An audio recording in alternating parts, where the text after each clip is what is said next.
comeback. The Houston Astros were not a large part of any preseason conversation, but they started strong and they stayed strong, winning the National League West with a club record 96 wins. And no clincher was ever more dramatic than Houston. A no-hitter by Mike Scott. Now the hitter is Will Clark. He's 0 for 3. Swing and a bouncer. This could be it. Davis runs to the bag. Game is over. No-hitter. Astros win the championship. What a way to do it. A no-hitter. Mike Scott has just thrown his first career no-hitter, and the Astros are the National League's champions of the West. ABC Sports. In the opening game, the pitchers, Dwight Gooden for the Mets. They call him Dr. K for good reason. Mike Scott for the Astros. Lately, he's been called great, also for good reason.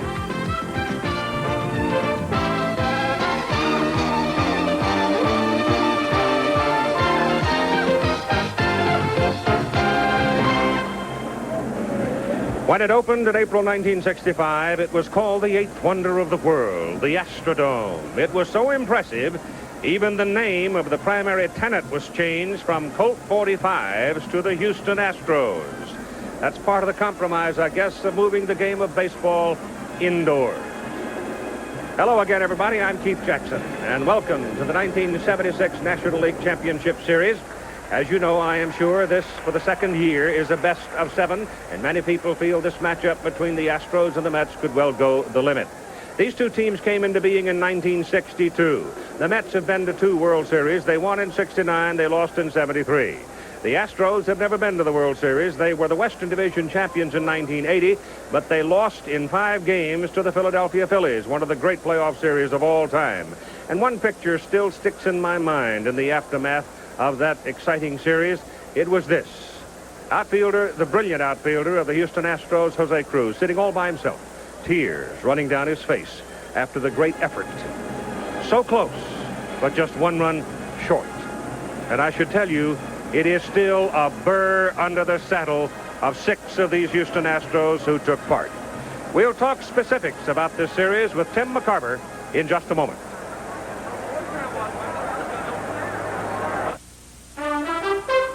This ABC Sports exclusive is brought to you by Castro, the motor oil engineered for today's smaller cars. 1 year, Tim McCarver. Timmy, you get looking at these two teams and the pitching staffs, you get infatuated with it. You think anybody's going to score any runs, or we're going to have a week-long game? Well, the reason you become infatuated with the pitching staffs is that the New York Mets lead the league in ERA, and the Houston Astros are second. As a matter of fact, I'd be very, very surprised if either club scored more than 5 runs, even if the games went to 7 games, the maximum. The New York Mets are going with a 4-man starting staff, headed by Dwight Gooden tonight, of course, and Mike Scott heads a 3-man staff, and depending on how many pitches Scott throws tonight, he will probably come back on Sunday. Both bullpens are strong. However, the Mets have a bullpen that includes Roger McDowell, a right-hander, and Jesse Orosco, a left-hander. And the Houston Astros, while they have Dave Smith with 33 saves on the year, are missing one element. Keith Hernandez says this. I think that you have to have left-handers in the bullpen to beat us. We got Darryl Strawberry and myself. We got with left-handers pitching. We don't have Backman and Dykstra in the lineup. And I feel that if you don't have the left-handers to do that, to turn us around, I think that's a negative. I think all the clubs this year, particularly St. Louis, brought in left-handers in relief after we knocked out a starter. They have Deshays, who's going to be there, and Calhoun. And both are obviously good pitchers. But you got Deshays in a situation he's never been in before. He started all year, and he has a tendency to be a wild high. So that could be a key, but then again, that couldn't be a key. Who's to say? It's just going to be a real tough series. Well, Jim Deshays won 12 games, but primarily as a starter this year. Jeff Calhoun could be a situation pitcher where he comes in the middle innings. The one problem, I think both managers are going to go with their starters so long that I think all long relievers are going to be out unless the games become extra inning ball games. Could be, and you know, there's always, Walter Mitty jumps up every year, doesn't he? Certainly you never know does. who he's going to be. So it could be Calhoun. It could be almost anybody on either side. But let's go now to the offensive side of it, presuming we do have some base runners in this series. And I thought it was interesting to talk to Hal Lanier as to whether or not he might change his tactics, maybe a different kind of a game plan in a 7-game series. So I put the question to him, and this is how he answered it yesterday. No, Keith, I think, we have to stay within ourselves. That's the most important thing in the playoffs, and especially during the season, too. But, we've played very aggressive ball throughout the whole season, and we're going to continue to play that. We have to get our first 2 people on. We have to steal bases. We have to put pressure on the defense. And this is one of the reasons why we won the Western Division and why we won 96 ball games. So, they're going to have the green light unless, we get way behind and late in the ball game and where we need a 3-run home run from a Glenn Davis or whoever. We'll put the hole on them. But other than that, we're going to play the same brand of baseball that we played throughout the whole season. You got to expect them to be hauling it. If they do get those first 2 guys on, they got to be running on Gary. There's no doubt about it. But Gary's really better than Alan Ashby. I like Gary's chances better than I do Ashby's. And both staffs are going to make it tough on the catchers because both staffs are slow to home plate. But we're going to probably do a little pitching out or something early, give them something to think about. I think that's one of the most revealing things. The passive baseball viewer may not realize that most of that burden of holding those guys or keeping the guys from running from base to base to base belongs to the pitcher. As a matter of fact, Dwight Gooden, with his illustrious career, he's won 58 games, and he's allowed 109 stolen bases, and only 19 have been caught stealing while he's been pitching. I think one of the keys was when Davey Johnson said that his catcher, Gary Carter, will be pitching out. Carter threw better in the last half than he did in the first half, and Alan Ashby's always been an underrated catcher, in my opinion. Okay, the California Angels and Boston Red Sox are now 1-1 in their series, and Jim Lampley will update us on that after this.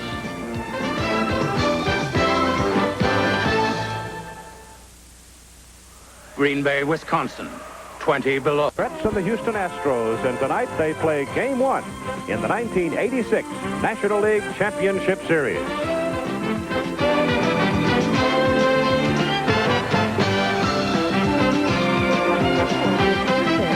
Brought to you by the Heartbeat of America, today's Chevrolet. By Coors and Coors Light, beers with a difference worth tasting. By IBM and the growing family of IBM personal computers. And by Allstate. For home, auto, and life insurance, you're in good hands with Allstate.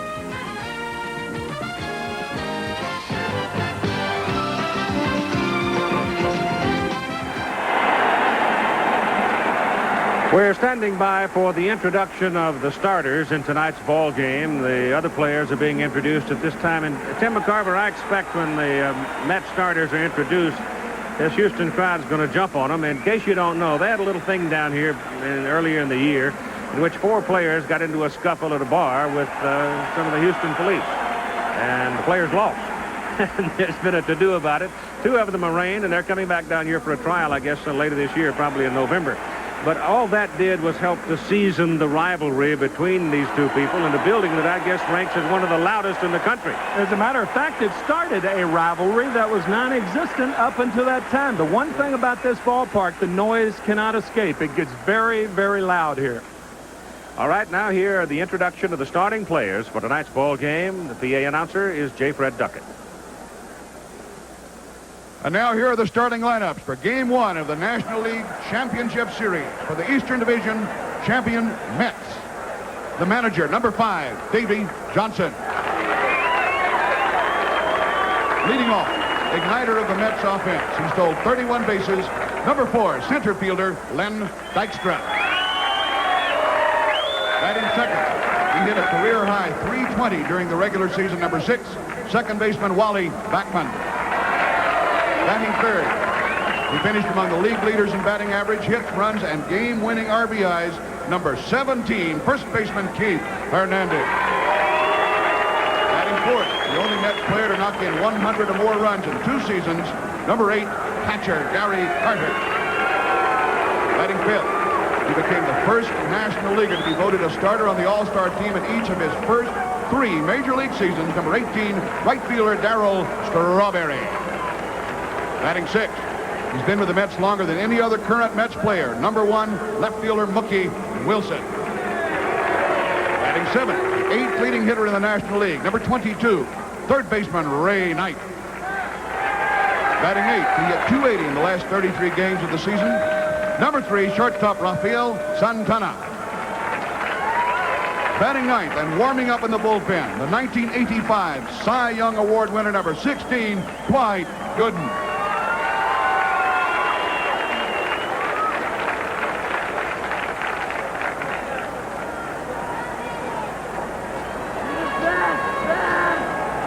And now for your Western Division champion, Houston Astros.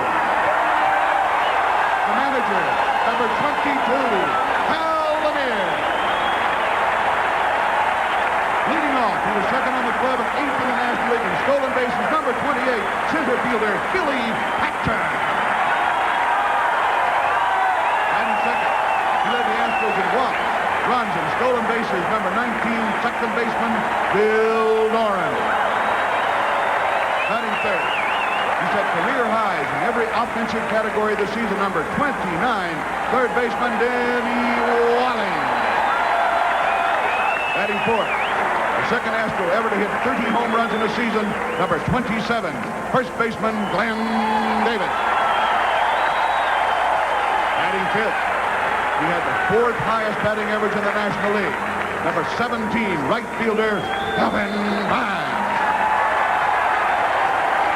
Batting sixth, four-time Astros most valuable player, number 25, left fielder Jose Cruz. Batting seventh, he has caught 3 no-hitters in his major league career, number 14, catcher Alan Ashby. Batting eighth, a native Houstonian who's making his second league championship appearance, number 12, shortstop Greg Reynolds. Batting ninth and warming up in the bullpen, he became only the second right-hander and fourth National League hurler to strike out 300 batters in the season, number 33, Mike Scott.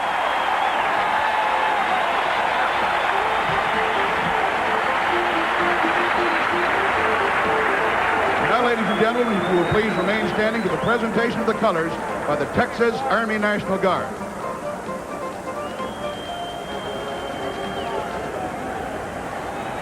I can just imagine the public address announcer at Shea Stadium already beginning to hone for his introduction when they come back there.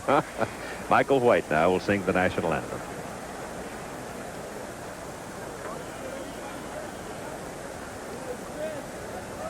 Now, ladies and gentlemen, the New York Mets and your Houston Astros invite you to honor America and join Michael White in the singing of our national anthem.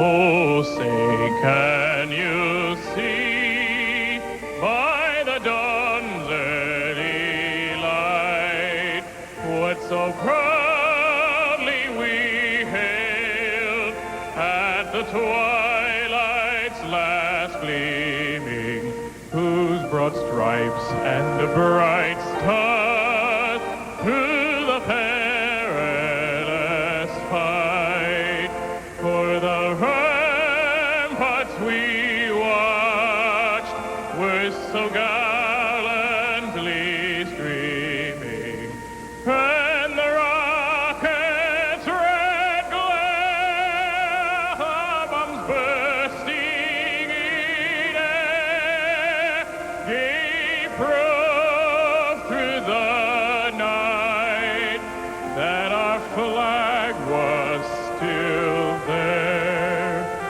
Oh, say does that star-spangled banner yet wave for the land of the free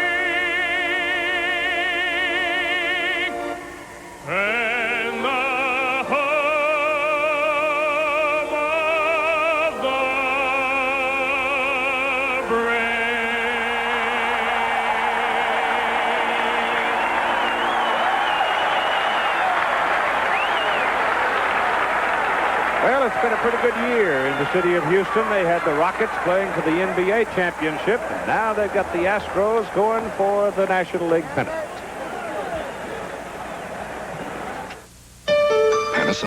And you know what? He knows what he's doing, because he was the captain of the 1948 Yale team.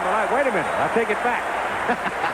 I tell you, the kind of schedule and rigors of life that this man goes through on a daily basis right now would shorten up your throw a little bit anyway. He deserves to lose a couple of yards off the fastball. That's right. He's going to stop by and visit with us in a little while, but he has a baseball background. Played on the Yale team, first baseman, 47 and 48, and captained the team in 1948. All right, we're ready to go as the Houston Astros take the field, and Mike Scott goes toward the pitching mound, and there's been a lot made about Mike Scott scuffing the ball. I put the question to the New York Mets manager, Davey Johnson, yesterday, and this was his reply. Well, not really. I'm going to leave that up to each individual player. If they don't like the way the ball acted, they can certainly have the right to ask the umpire to look at it. Unfortunately, when we're in Houston, the ball, if it's thrown out, it's thrown out on the wrong side, so I can't look at it. But I'm sure that the umpires will take things in their hands if a lot of the balls are being scuffed. Gary Carter has been the fellow that has been making most of the noise, I guess, about Mike Scott scuffing the ball, and Doug Harvey is behind the plate tonight, and I talked to him, and if we have an opportunity, we'll drop that little bit of information and his perspective of it in. All right, the Astros are in the field. Outside, it is Cruz, Hatcher, and Bass in the outer perimeter. Inside on the infield, it is Davis at first, Doran at second, Reynolds at short, Walling at third. Denny Walling playing third tonight. Phil Garner probably over there tomorrow night. Alan Ashby back at the plate. Mike Scott with a record of 18 and 10, an earned run average of 2.22, is on the mound. And though he gets most of his publicity off his split-fingered fastball, he has some other tools as well. He's got an outstanding fastball, but his split-finger fastball is the pitch that's really turned him around. As a matter of fact, Tony Gwynn, fine hitter of the San Diego Padres, put it best. He said if everybody in the league threw the split-finger fastball like Mike Scott, then the hitters would be out of a job, and all you'd need would be pitchers and catchers. That's how effective he has been this year. And he freely loves to advertise the fact that he doesn't know where it's going either. That's right. All right, the Mets are ready to go as Lenny Dykstra comes to the plate. He has walked 58 times. He has struck out 56 times, a .295 batting average, followed by Wally Backman and then Keith Hernandez. Very important, these first two men in the batting order for both teams.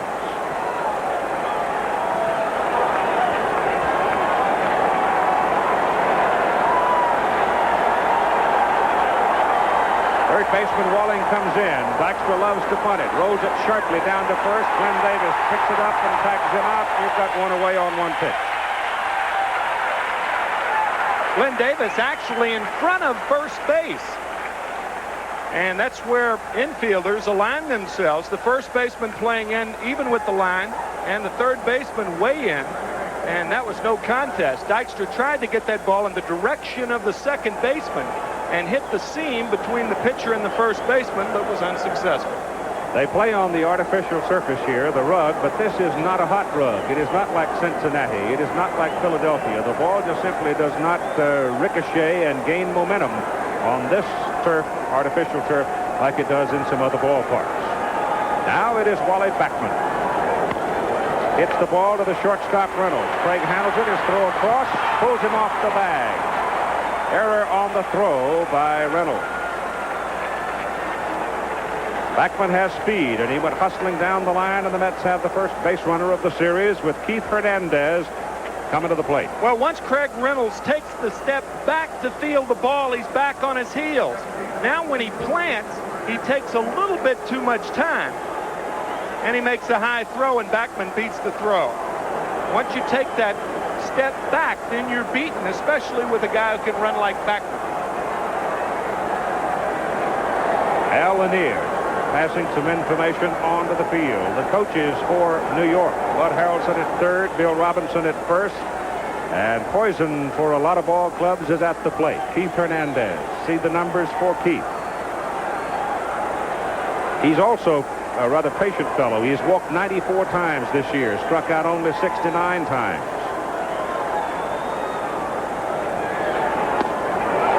Fastball is pumped in for a strike on Hernandez. As Backman, you see him getting off first base, at least going as far to hook 1 foot on the rug. That's what Hal Lanier was worried about. When a team's out on defense, the reason a manager would give signs, he's giving it to his catcher. You see Alan Ashby always looking at the dugout because Hal Lanier realizes the Mets run just like his ball club does. Scott's move to first is not bad. There's Hal giving those signs right there. He's giving those signs to Alan Ashby. And this would be an ideal spot in which to pitch out. That was close. And that's how good Scott's move can be. Look how close this was. Backman just in there. Nice quick tag by Glenn Davis. Whose work around the bag at first base has improved steadily, too. Yes, sir. 1 out. Backman again edging off, and Hernandez in with a strike on him. Backman goes, and Hernandez fouls it back out of play.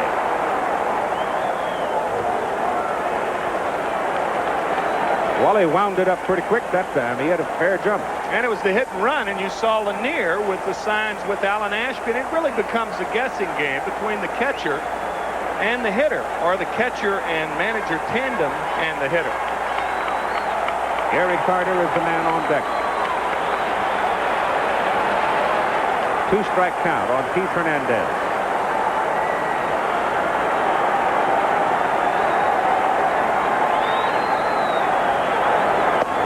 Swing and a miss, and he struck him out. That did not look like the split finger. No, that was a high fastball.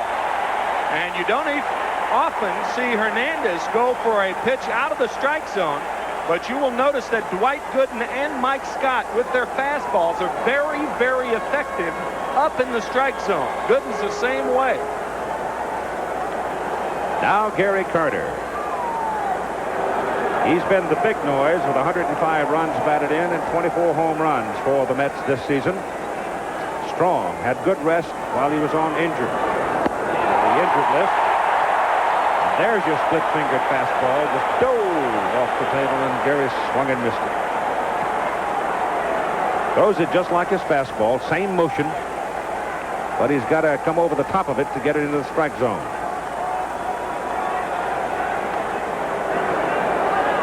Wally Backman on first, 2 down.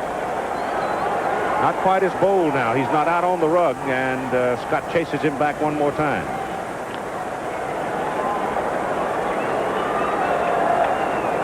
Darryl Strawberry waiting if Carter gets aboard. Backman will be less inclined to run right now because Carter not only is a right-handed hitter and the catcher has a better view towards second base. He is not impeded by the runner at first, but also Carter's a power hitter. So Wally will probably allow Gary to hit in this situation as opposed to Hernandez when he had to hit and run on.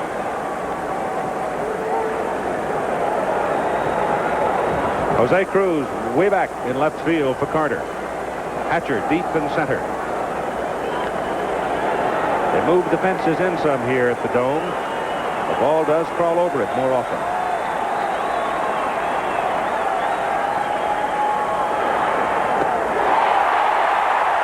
Now Gary Carter wants him to look at the ball. I mean, that thing just exploded. Well, it really did. No sooner than Carter swung the bat, he turns around and asks Doug Harvey to check the ball. From a psychological standpoint, you don't know whether having him check the ball that quickly works to the advantage of the Mets or to the disadvantage of the Mets. They may be worrying about the wrong thing. 2-strike pitch. Swung on and missed, strike 3. So Mike Scott strikes out 2 of the 4 Mets he faces. New York leaves Buckman on first, and after a half inning of play, there is no score, and the controversy has already started over whether or not Scott's doing something to the ball. And as Tim McCarver says, it could be they're fussing about the wrong thing.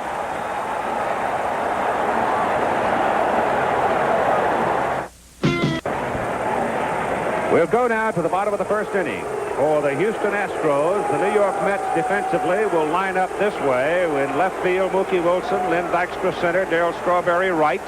Inside, it's Keith Hernandez at first, Wally Backman second, Rafael Santana short, Ray Knight third, Gary Carter back at the plate, and Dwight Gooden on the mound with a record of 17-6, 2.84 earned run average, and he is the first major league pitcher in his first 3 seasons to strike out 200 or more in each season. His lifetime record is 58-19, and it's amazing that he is going against Mike Scott tonight because Dwight Gooden, his nickname is Doctor, and of course we've already seen that Scott has been accused of doctoring the ball already. The umpires, Doug Harvey back at the plate, Lee Wire at first, Frank Pulley second, Dutch Wynn at third. Left field line is Joe West, right side is Fred Brocklander. Doug Harvey, of course, was the man involved in that now famous did he catch it or didn't he involving Vern Rule in the series in 1980 between the Phillies and the Astros. Very complicated moment in the life of an umpire. Billy Hatcher, line drive hitter, very aggressive on the bases. And Dwight Gooden's first pitch is ball 1. Hatcher has walked 22 times, struck out 52 times, so he's hacking when he comes up. High pop left side. Ray Knight coming over, and Ray can't get it.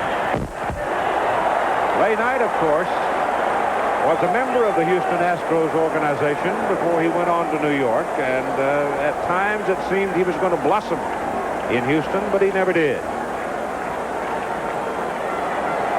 But he's a gamer. Let me tell you, he's a gamer. Well, an indication of his gamesmanship came out with the year he had this year after being written off by almost everybody. Hatcher tries to lay it down and can't get a piece of it, and the count is 1 ball and 2 strikes.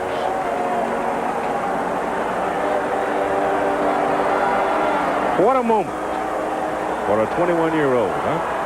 Dwight Gooden. 3 years in the major leagues. He's already had 2 books and a rap record. That's a foul ball, not a play. A rap record? A rap record. He has got a new album out, and he's backed up by Mellow Mel. I love it. Mellow Mel is the backup. Here, he's not even 22 years old yet. Talking about wedding next year, though. He'll be 22 in November this year.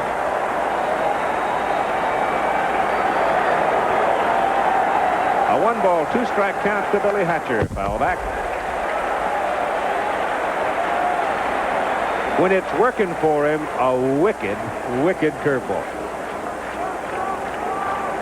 Hatcher has not seen it yet.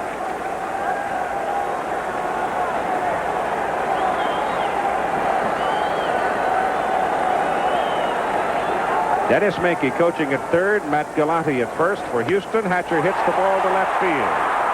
In play. Curveball. Hatcher jumped on it, lifted it out to Mookie Wilson for out number 1. That was not a good curveball. It was a curveball that was up, but it shows you how Gooden can get away with high curveballs because it's so unexpected when a hitter gets it. They've got to be geared for the fastball. Now it's Bill Doran. 81 times he walked this year. Struck out only 57 times. Much foul left side, out of play. He batted leadoff until mid-August, pulled a groin muscle. Came back to the lineup. He had a little trouble running, getting speed, particularly getting going. So Hal Lanier moved Billy Hatcher into the leadoff spot, dropping Doran into the number 2 spot.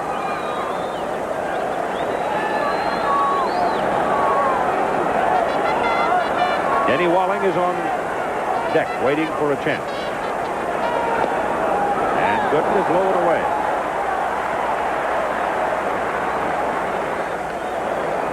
As Lori, pretty wife of Bill.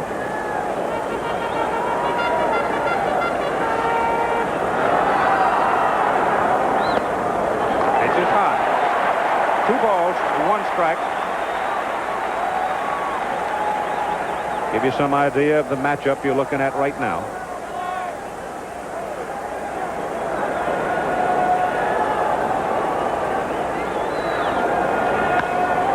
Lifted softly left field. Wilson coming in a hurry. He makes the catch. 2 down.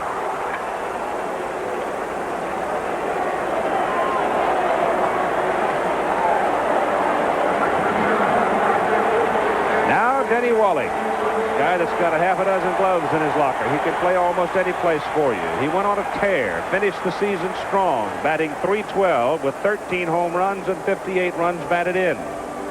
And he's the most dangerous hitter in the Astro lineup against Gooden. With all due respect to Glenn Davis, who had 31 home runs, and he's on deck. Walling, a very, very smart hitter, and rarely swings at the first pitch. And Dwight starts him with a slow curveball for a strike. That's the key to Walling. You've got to stay ahead of him, because if you don't, he sits on that fastball, and he doesn't foul it back. He hits it a long way. He has 1 home run this year against Gooden. Comes curve again. This one's high. Count even at 1-1.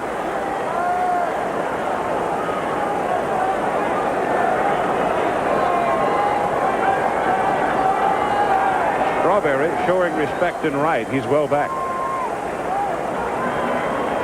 Fastball, foul, right side. Well, Denny showed right there. He was sitting on the heater. And he fouled it off because he had seen 2 curveballs first. That makes a fastball hitter think curveball, and then you can throw. It's not that you can't throw a fastball hitter a fastball.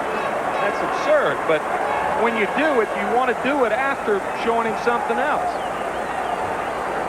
In the process, you do run the danger of falling behind in the count, however. 2 out, nobody on. 1-2 count on Wally.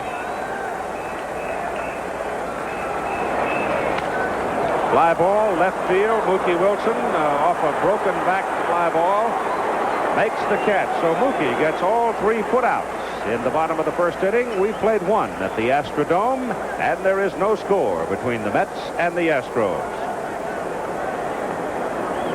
Well, I think that's why it's been so easy on my arm this year. I don't really, there's no tricks to it. It's exactly what the pitch says. I split my fingers and throw a fastball. Are you among the legion of pitchers, even though you've had a remarkable season, that ball may be a little hotter this year than it has in times past? Well, I don't know. I just, maybe I'm lucky that my fingers are the right size, or I think you have to throw hard, and I throw hard, so that makes the ball move a little bit more. But it just was a real easy pitch for me to pick up after I talked to Roger Craig. We spent about 10 days and threw about 7, and after that, I just basically got my arm in shape, threw it in spring training, and then the pitch came around. And right now he's pitching to Darryl Strawberry, to be followed by Mookie Wilson and Ray Knight. Strawberry in at .259 on the year, but with 93 runs batted in and 27 home runs. It's 1 ball and 1 strike on Darryl.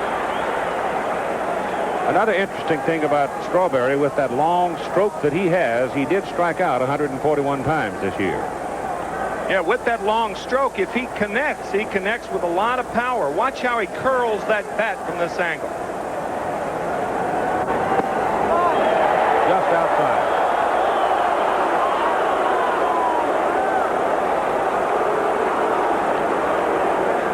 Two balls and a strike. There was a conversation between Bill Robinson, the first base coach, and Doug Harvey, the plate umpire, as Robbie was on his way to first base. And undoubtedly they were talking about it. That time, Scott comes with a breaking pitch and nails the inside corner, and it's 2-2. Earlier in the year, as a matter of fact, Bill Robinson and Rick Rhoden of the Pittsburgh Pirates had a fight. Both benches emptied because they thought Rhoden was scuffing the ball. Struck him out.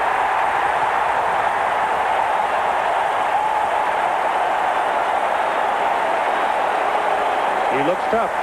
Oh, this is not a split finger here. This is a tailing fastball. Now watch how it starts out inside and then comes back to catch the inside corner. See that little tail on the end? And Gooden A lot of left-handers give up on that pitch because of the late action on the fastball. Now it's Mookie Wilson.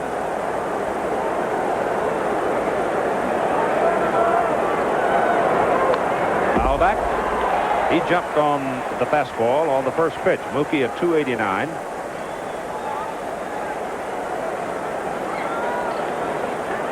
Good, solid baseball player, this fellow.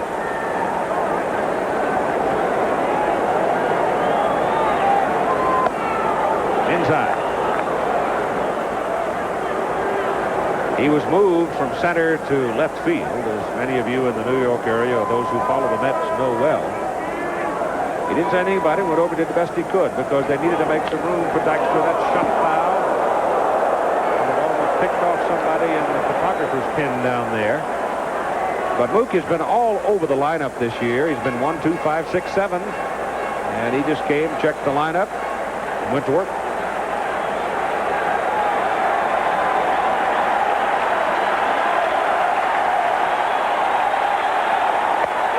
High fastball struck him out. Scott now has struck out 4 in a row. That will tie a league championship record of Milt Wilcox in striking out 4 successive batters. Well, if he keeps throwing like that, he's going to break a lot of records tonight. 2 games ago, he threw a no-hitter, and then the next game, he threw 6 innings against the same ball club, the San Francisco Giants. 15 2/3 consecutive innings of no-hit ball. He is throwing some gas tonight, I'm telling you. Ray Knight at the plate.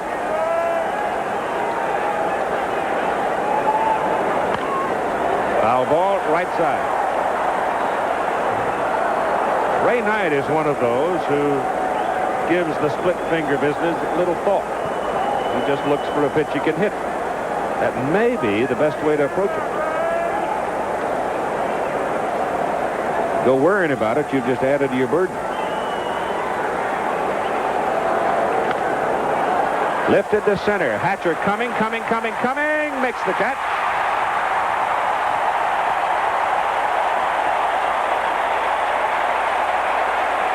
So Mike Scott retires the New York Mets in order in the top of the 2nd inning, and after an inning and a half in the Astrodome, there is no score, and you can see here that was a dying Quail hit out into center, and Hatcher had a long way to come to get it, but he did it.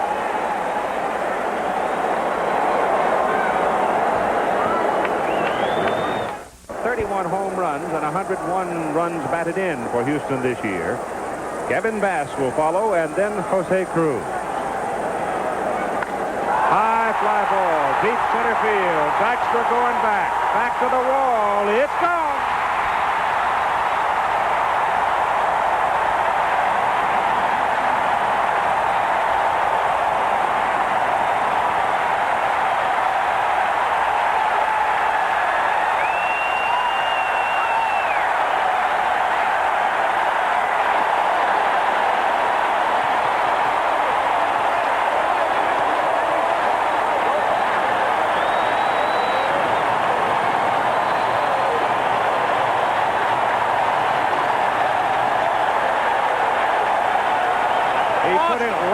Wheelhouse. He threw the best pitch that Dwight Gooden can throw, a high fastball. You talk about power to power. It's an old cliche, but applies here. This ball has hit a ton to center field. It went out of here at about 399 feet. And it's 1-0 Houston with Kevin Bass coming to the plate.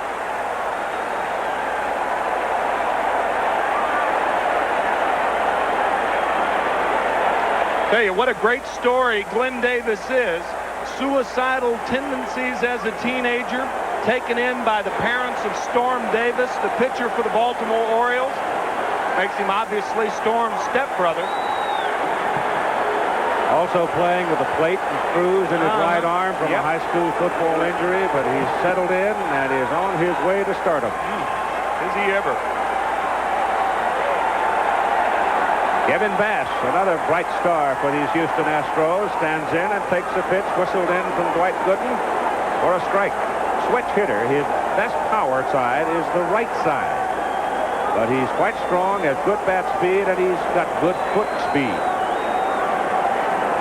There is no substitute for foot speed. I don't care what your sport is. That's fouled away. Pardon me, Keith, only asset in baseball that you can use offensively and defensively. Of course, the remaining fact about baseball is in this game, you've got to win your way into the championship series or World Series. There are no at-large appointments in this game.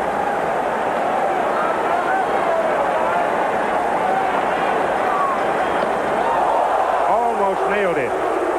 Well, you saw the first pitch to Glenn Davis, and now the 0-1 pitch, or make that the 0-2 pitch to Kevin Bass. Now, the one thing noticeable about Gooden this year is he has been coming in on hitters more than in the past couple of years. That pitch had a purpose. Just low. They appeal. Third base umpire says no. Dutch Winter. A lot of wisdom there between home plate and third base and those two umpires. Logged a few years together.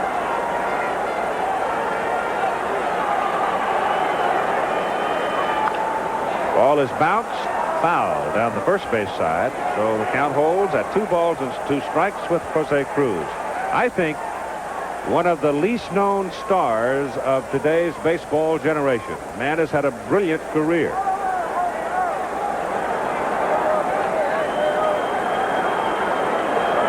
Getting up into the 30s now, and probably not too many years left. But he has had a great career here with the Houston Astros from Puerto Rico. And the pitch is outside to Kevin Bass. And now it's a full count, the first we've had in the game, 3-2.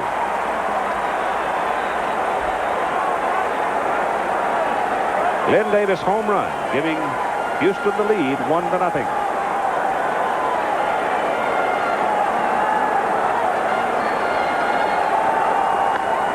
Shot down the right side, going to the corner. Could be extra bases. Bass turns first.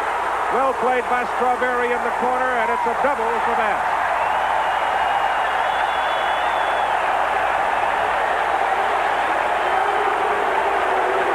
So a home run and a double by the first 2 men to face Dwight Gooden here in the home half of the second inning.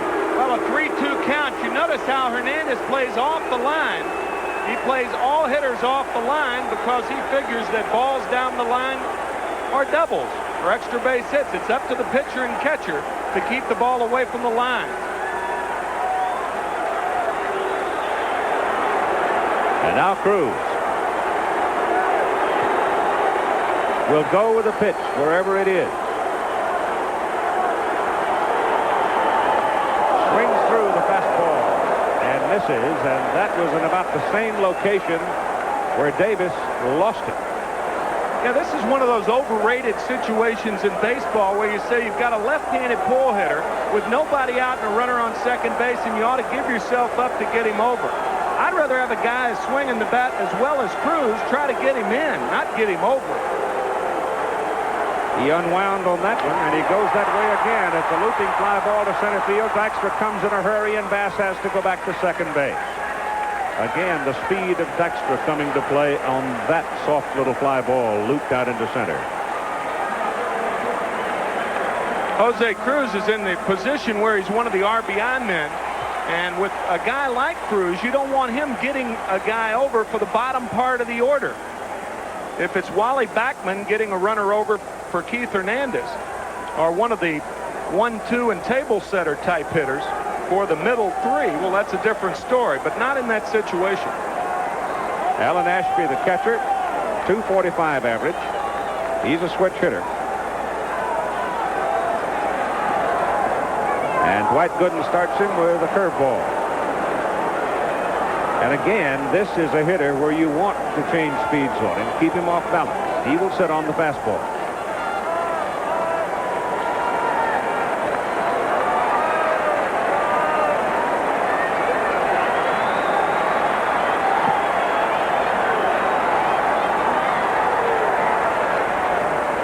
Another curve, and good for a strike. So it's 2 strikes on Ashby.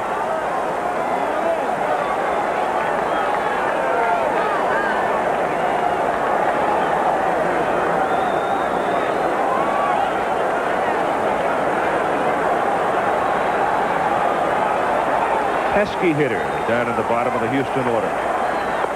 High. My goodness. Kevin Bass is on second base. You've got 1 out. You got to run across. Craig Reynolds, the shortstop, swinging the bat in the on-deck circle.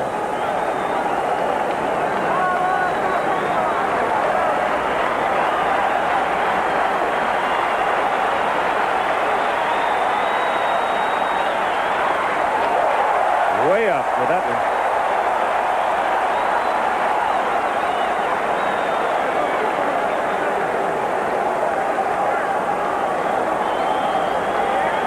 Well, he got 2 strikes with the curveballs. I would imagine he'll go back to a curveball on this count, because you do have first base open, and if you throw 2 curveballs and miss, then you have your 8th place hitter up. He shook off 1 pitch. We'll see. Turned it over, and it's inside. And he might throw another curveball here. 3-2 to Ashby. Ashby does sit on the fastball, and you saw what Bass did on the 3-2 fastball. And with first base open, even though it's the early innings and you don't want to get too many base runners on, I think you might see the breaking ball again. Yep. All 4.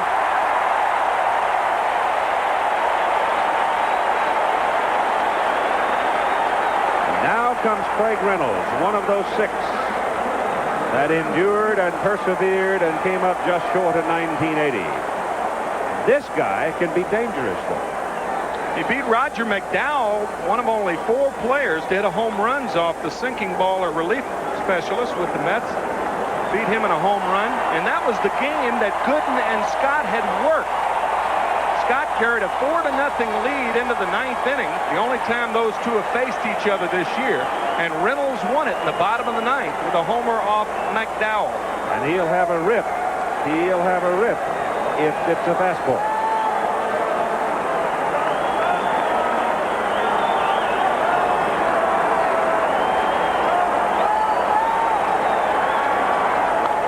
Shot down the right side, just foul. He jumped all over it, didn't he? Yeah, if you're saying these guys are fastball hitters, you're right. You're exactly right. But what are you going to do with Dwight Gooden? Throwing lollipop change-ups or something? I mean, this is, you know, fastball against a fastball hitting club. And you got to throw it sometimes. And with Dwight Gooden, you can throw it any time. The thing is, when you throw it, you want to be ahead in the count, because when you're ahead in the count, that eliminates a lot from a hitter's standpoint. He becomes a defensive hitter instead of an offensive hitter. And there's a big, big difference.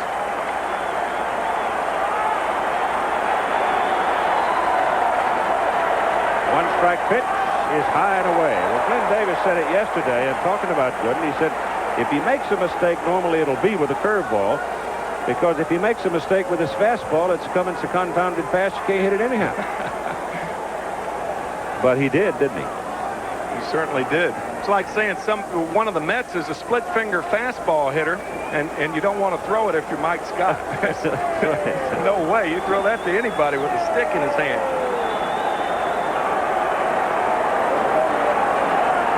A 1-ball and 1-strike count on Reynolds with Bass at second base and Ashby at first base. 1 run is in. You got 1 out.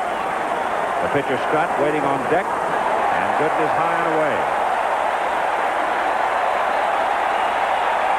So you see how this pattern's going. 3-2 double by Bass, behind in the count. The 1-0 fastball hit by Davis to center field, and now it's 2-1 to Reynolds. It's not whether to throw the fastball or not, but how you stay ahead in the count. Because these guys, when they get a fastball behind in the count, they're looking for it. And when you're looking for it, it's like batting practice, even if you throw as hard as Gooden does.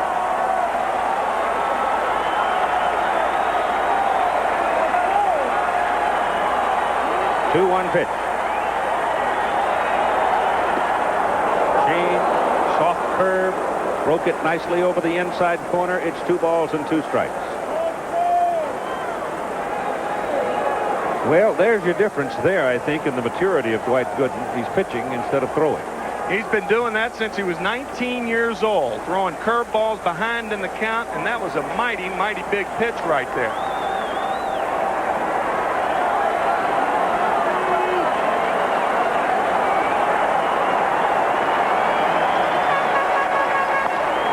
Ball is hit softly into right field. Strawberry comes, drops in front of him. Bass may not be able to come home. He has to hold because he didn't know whether or not Strawberry would be able to run it down. So the little looper drops in front of Strawberry. The bases are loaded. You've got 1 out, and the pitcher, Mike Scott, coming to the plate. Now, Mike Scott had 12 hits and 95 at-bats on the season. He struck out 48 times. And the last time I said that a pitcher didn't represent any particular threat at the plate, Steve Carlton hit a 3-run home run in St. Louis this past season. I don't know, with the speed of Bass at third, does Scott put it on the ground?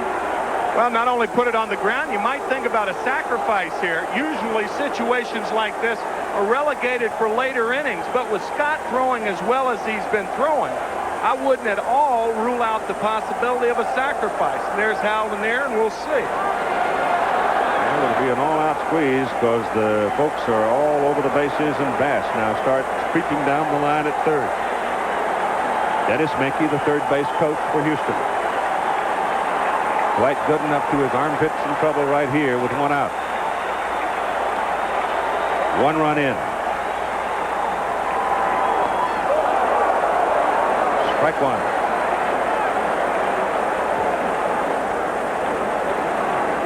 See, Dennis Menke, the third base coach, very close to Kevin Bass. And the reason he's down there that close is a lot of times on the squeeze play, a word sign has to be relayed to the runner at third to make the hitter sure that he has gotten the sign. Check swing. Strike. They appeal it. First base umpire Lee Wire said yes, he went through the zone. It's 2 strikes on Mike Scott. Now you can, for the most part, forget about the squeeze unless he gets a couple of 3 balls on him. Mike goes too far on this curveball. A good play by Carter on the short hop.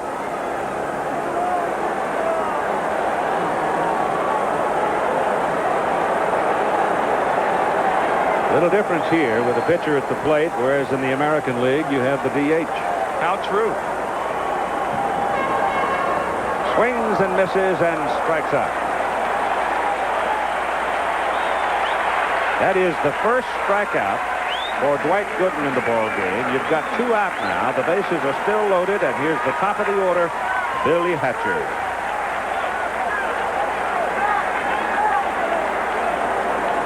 A lot surely has happened early, hasn't it? Yes, sir. One pitcher's been dominant so far. The other pitcher has struggled some. But it's still only a 1-run ball game. Hatcher hit a fly ball to left field. Mookie Wilson caught it for the first out of the ball game. His first time up. That pitch is low and away, and Gary Carter boxes it around and contains it. That was a good play by Gary. Catchers are more apt to catch the breaking ball in the dirt. It's the fastball in the dirt that gets them in trouble. Breaking ball in the dirt is going down, and as a catcher, you anticipate the ball in the dirt.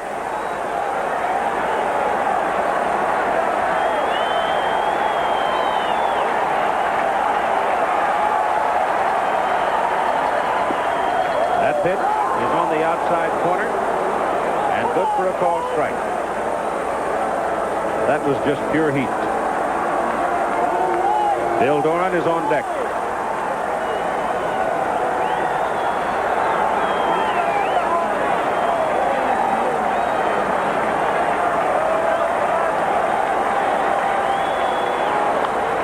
High pop right side coming back and out of play.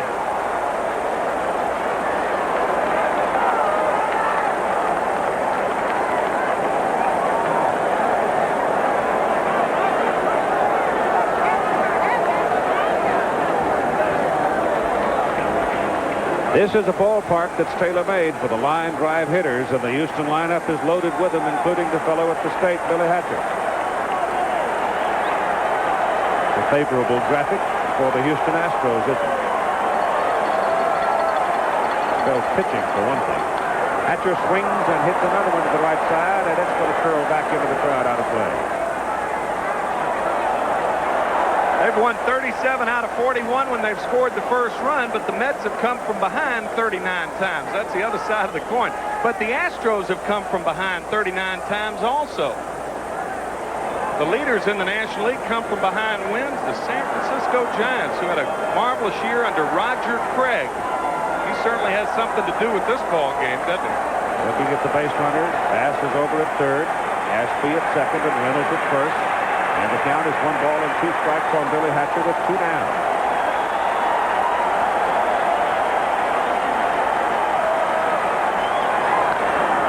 Third baseman Ray Knight steps on the bag, getting the force at third and the third out of the inning. So Gooden struggles some. The Houston Astros break through and score on Glenn Davis's home run and lead after 2, 1-0.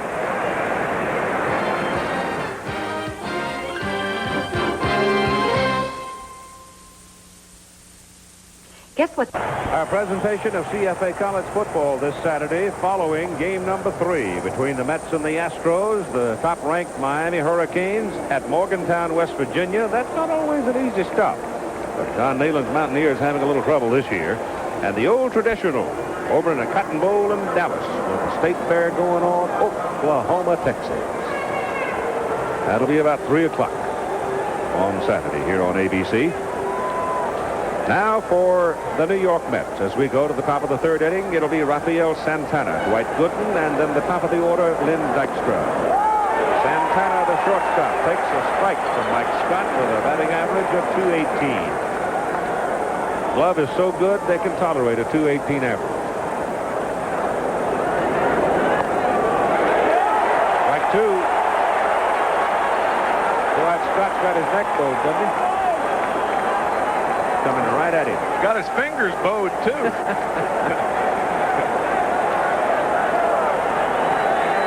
Foul back.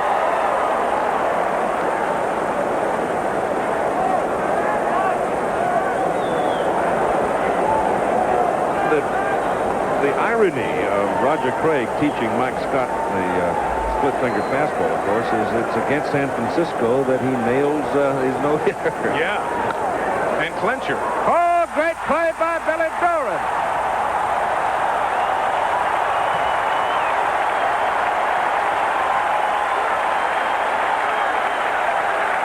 Now, this is just a marvelous play by a marvelous player. This ball is scorched toward the gap. And watch Doran. Oh, that's a full extension. Like Greg Louganis going after that ball. Boy, that is a fine play by Doran. You don't hear anything but superlatives about him from the opposition, because he's been making plays like that ever since he became an Astro. Now the Mets pitcher, Dwight Gooden, who has 7 hits and 81 at-bats this year. But he only struck out 16 times, so it must mean that he does make some contact with the ball. He will talk to anybody in the world about his hitting. Anybody who'll listen.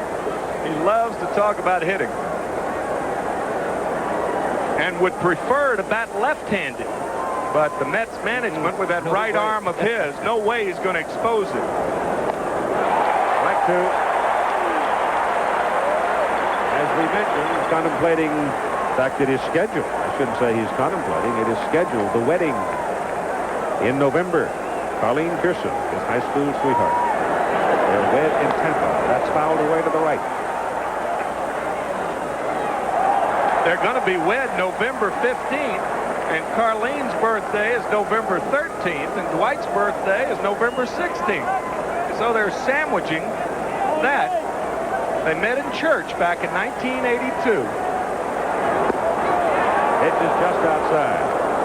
As he snapped the slider off, and missed with it. It's fun to see a young man like Dwight Gooden who goes home.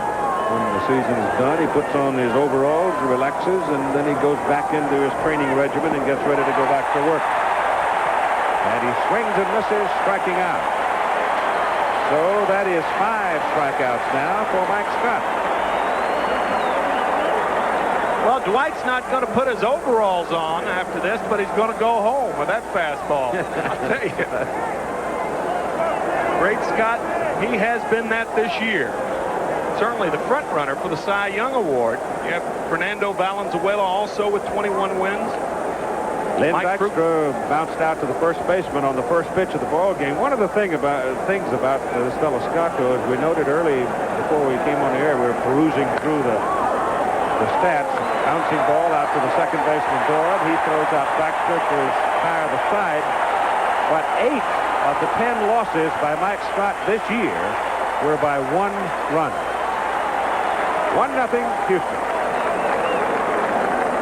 Oh, any moment. And its decibel count will rise as Bill Doran, Denny Walling, and Glenn Davis come to the plate. Doran, born and raised and lives in Cincinnati. Coming up through the minors in the 80s, they knew this young man was going to be a player for them. They went ahead and traded Johnny Ray, if you remember, to the Pittsburgh Pirates back in 1981. Got Phil Garner. A lot of people were carping about it, but Phil Garner turned out to be a very valuable member of this Houston infield as well, and Doran is going to be a big star. He hit a fly ball to left field his first time up. He is 0 for 1. Houston's run came on a 400-foot home run by Glenn Davis, and he is the number 3 hitter scheduled in this inning. And Dwight Gooden now goes to 2 balls and no strikes to Doran.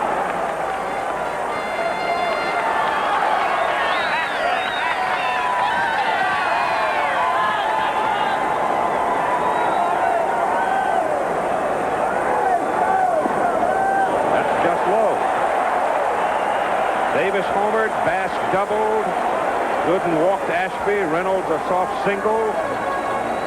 Houston stranded 3 back in the second inning. There's a strike, 3-1.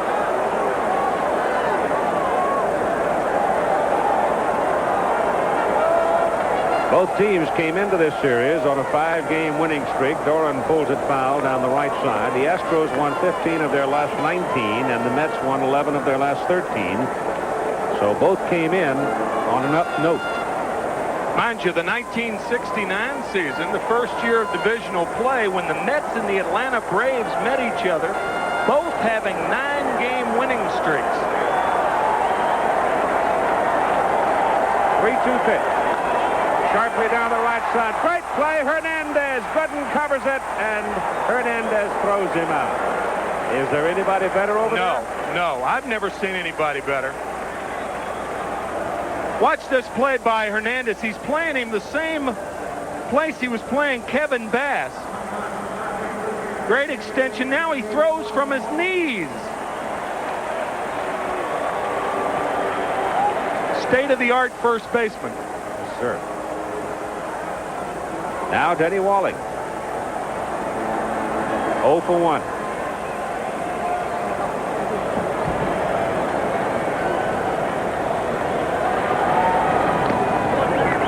And that's upstairs. Not only does Hernandez, by playing off the line, make plays like that, but by playing off the line, he allows Wally Backman, who is weaker going to his right, to play closer to second base. That ball is hit sharply. Hernandez gloves it and throws to Gooden. So that 3-1 combination is good for 2 outs here in the bottom of the 3rd inning. Now it is Davis.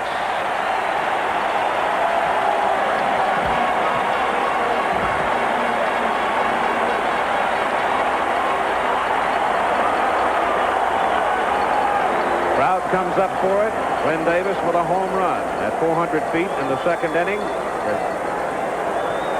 I guess the most consistent long ball threat the Astros have had since the toy cannon played here. Jimmy Wynn. Several guys in the league that can small up their own ballpark, and this guy's one of them. 17 home runs in this park this year. That's a shot down the left side. Great play, Ray Knight. Throw, got him. 2 fielding gems in the inning on the corners by the Mets. One by Hernandez and one by Knight, and the Astros hit the ball sharply off Gooden, but they are turned away in order. And after 3, it's 1-0 Houston. This ABC Sports Exclusive is being brought to you by General Electric. At GE, we bring good things to life. Gonna miss it, I'm afraid. Oh, that's too bad. That's always a grand time. Good to see you. Thanks a lot. Vice President, thank you. Good to be with you. Vice President George Bush, we go now to the top of the 4th inning. And Mike Scott, who has just been utterly dominant so far in the ball game, pitching to Wally Backman, Keith Hernandez, and Gary Carter. They're throwing pitches, Mr. Vice President, that they didn't have when we were out there hacking away. Lifted out to left field for Jose Cruz.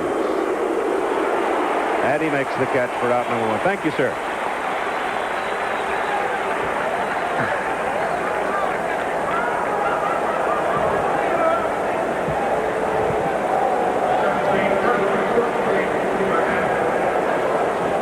Now Keith Hernandez walking to the plate. Mike Scott has thrown 31 pitches and 26 strikes so far. Wow. That is a wow. That is a wow.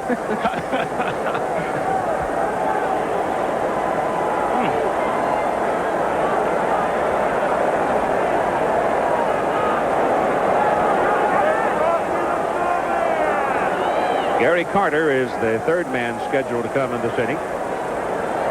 Houston leading 1-0. Here's the matchup between Hernandez and Scott. No other player in the National League has as many as 3 home runs against Mike Scott, and Hernandez has 5. That's a base hit. The first one in the ball game for the New York Mets, and he just roped it into right field.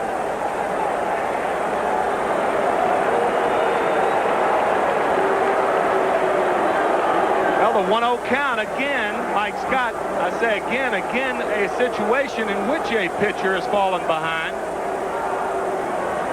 And it seems to be that's the way you've got to treat both of these pitchers. Hope they get behind in the count, look for a pitch, and then try to nail it. So here's a threat at the plate now. Long ball threat in Gary Carter. Struck out his first time, as did Hernandez his first time. But now Keith has hit a single into right, and Carter stands in. And Scott drills in with a strike.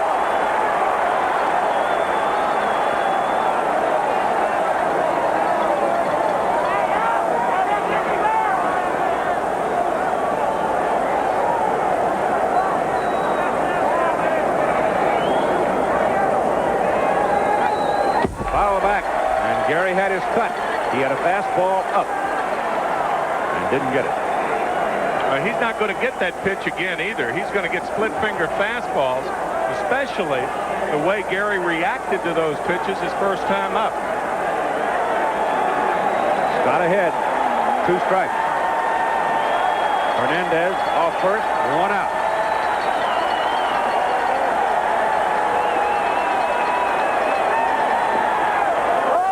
Pitch inside and low. That was the same pitch that Carter struck out on the first time up. You know the amazing thing, Keith, about Mike Scott, he's only thrown 3 wild pitches all year, which says something about Alan Ashby and the job he's done behind the plate. Swing and a miss by Carter.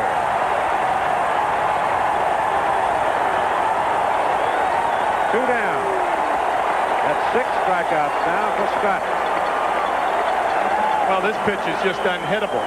The split finger fastball, and watch it drop.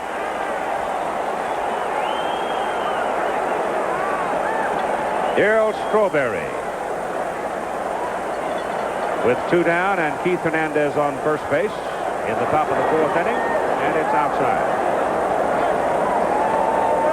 The 6 strikeouts, 5 have been swinging, and 1 call. The one caught looking was Strawberry. Tell you, the Mets complaining about the illegal pitch that Scott's been throwing. They ought to complain about the legal one.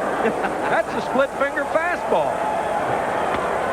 Bouncer to the second baseman, Doran. Flip over to second baseman to Reynolds for the fourth on Hernandez coming down, and the side is retired.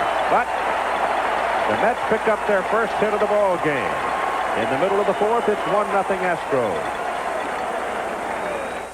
All right, Eastern time here on ABC 7 Central. We'll have game number 2 of the National League Championship Series. Starting pitchers will be Ojeda, 18-5 for the Mets, and Nolan Ryan, 12-8 for the Astros. That'll be at 8 Eastern with the game number 3 between the Boston Red Sox and California Angels in the American League Championship Series coming up on Friday night at the same time. Al Michaels and Jim Palmer and all of our guys, and the 2 teams traveling from Boston to the west tomorrow. Boy, that thing turned around in a hurry in Boston today, didn't it? 9-2, the Red Sox over the California Angels. Some errant play on the defense by the Angels. Kevin Bass is at the plate to be followed by Jose Cruz and Alan Ashby for Houston. As we work now in the bottom of the 4th inning, the Astros leading on Glenn Davis' home run, 1-0.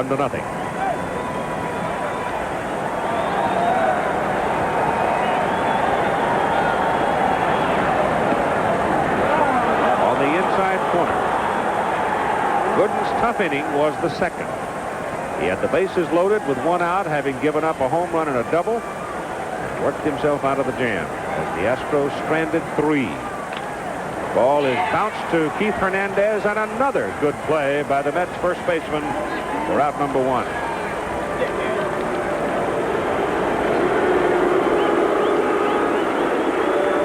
And the sound you're hearing in the background is for Jose Cruz.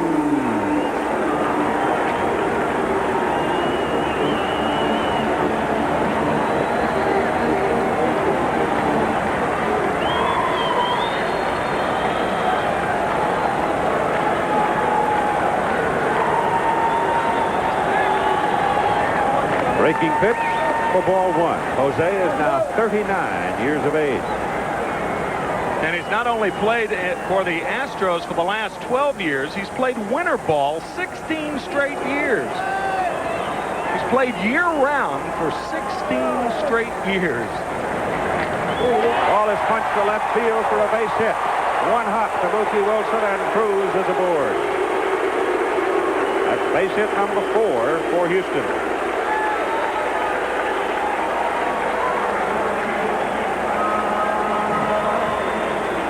Fastball outside part of the plate, and you see that inimitable style of Jose Cruz. And if he were playing in a big media center like Chicago, New York, Los Angeles, his name would be from coast to coast. His truck would have chrome wheels.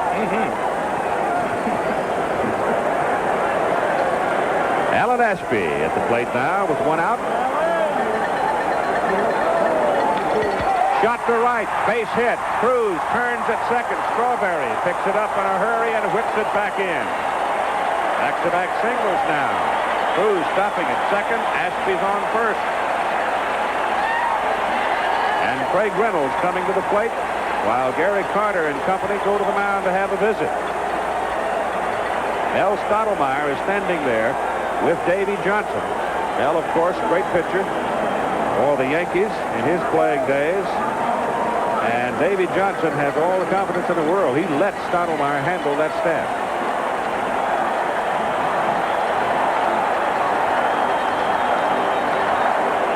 What about Gooden? You know him, Tim, as well as anybody. His problems this year, well, they're a combination of a lot of things. His 3rd year in the league, a lot of the hitters are laying off the pitch that's a ball, the high fastball.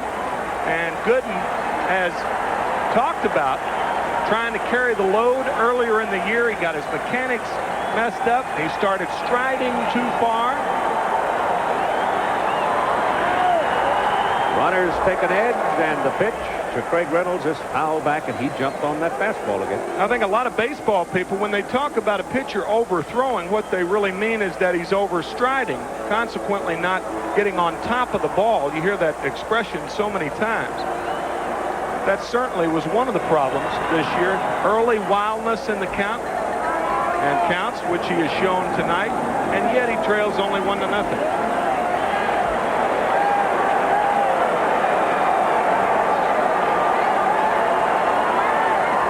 Cruz off second, Ashby off first. Pitch is looped down the left side, drops foul. Right off the hands. And it was fouled by a good 6-7 feet. With the left-handed batter at the plate, Hernandez, with one out, is well back down the line at first. And that enables Ashby to get the big lead. I mean, he's way up on the carpet at first base. Well, catchers need big leads. They ought to put that base about 10 feet out for catchers. They need big leads. Ought to give you a handicap. Of some kind.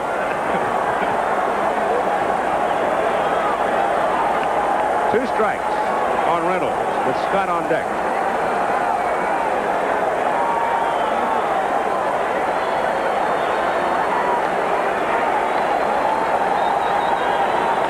Punch to the left side, base hit into left field. Here comes Cruz around third, and Menke holds him. As Mookie Wilson comes in a hurry, respecting Wilson's arm, there was no threat to send Cruz home. The bases are loaded once again for the Houston pitcher, Mike Scott. Back in the second inning, with one out, the bases loaded, he could have helped himself mightily. Here's the base hit now into left. Reynolds just poking that ball to left field. Ray Knight didn't pick that ball up. You saw him move back toward the bag. He didn't pick that ball up real well. And now Mike Scott is going to talk to Dennis Menke, the third base coach. And if you were thinking about a squeeze play in the second inning, the fact that Scott struck out swinging on 3 straight pitches and Billy Hatcher went down might be an indication that the squeeze, certainly there's no other reason for Menke to be talking to Mike Scott. That's right, and the New York Mets now have had a conference at the mound with all of the infielders, and they're undoubtedly thinking along the same highway. And this is how a squeeze sign is delivered. The coach gives it to the batter. The batter does something unusual, like looks back if he's not used to looking back, and then that relays it back to the coach, and the word sign goes to the runner. Sounds complicated, but it happens in a split second. Hernandez is poised to come at first. Scott swings and fouls it back.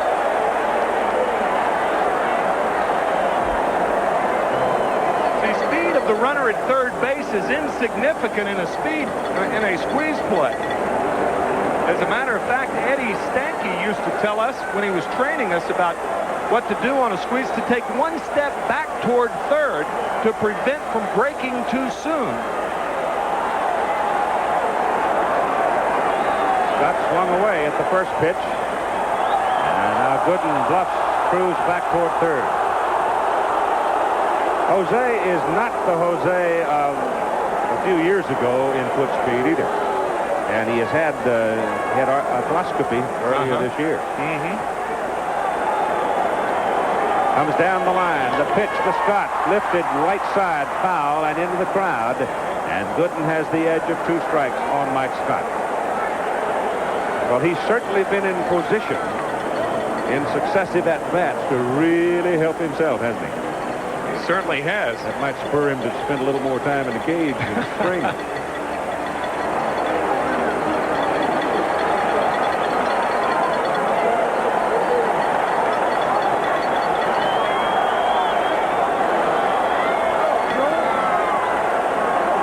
Two-strike pitch to Scott. Bounce to the shortstop. Second for 1. Back to first. They get the double play, and once again, Gooden dodges a bullet. As in the second inning, and now in the fourth inning, the Astros have the bases loaded with 1 out and can't break through against him. So after 4, it is still Houston 1 and the Mets nothing. remember to ask for the Bartles and James Premium Wine Cooler. Ed has invented some memory aids. When you enter a bar, think of bartender. When you think of bartender, remember Bartles. When you say Bartles, think of bottles. Then say, bartender, give me a bottle of Bartles and James. This may take some work, but it is well worth the trouble. So please remember Ed's memory aids, and we thank you for your support. They're very nice, but here you see a group of 30 people coming through an airport, and here they come. So at one time I remember going through the O'Hare Airport in Chicago, and I hadn't had it on. I had received permission not to wear it that day because I had an appointment in Chicago. And someone came up to me and asked me who these guys were, and I said they were an ice skating team from Houston, Texas, which was not the truth. They were trying times, but the Astros' trying times were not as trying as the Mets were. That's right. 1962 Mets lost 120 games. But speaking of the uniforms nowadays, Tony Kornheiser of the Washington Post says that the uniforms the Astros wear this year look like that something was spilled in third place at a kindergarten arts fair. Well, they're going to go. They'll satisfy the sartorial appetites by going to plain white at home and light blues on the road. They're going back to the old classic uniform next year. And not to Washington. And not to Washington. Mm-hmm. Mookie Wilson, Ray Knight, and Rafael Santana are the scheduled hitters for the Mets in the top of the 5th inning. Mike Scott bowling along, having given 1 hit so far. The Astros have picked up 6 off Dwight Gooden. And Wilson jammed a little bit, whips it back foul. So it's 2 strikes on Mookie. Scott, when he pitched his no-hitter, got a $5,000 bonus from the ball club, and he gave the money to the Texas Children's Hospital, saying simply they need it more than I do. Fouled again to the left side.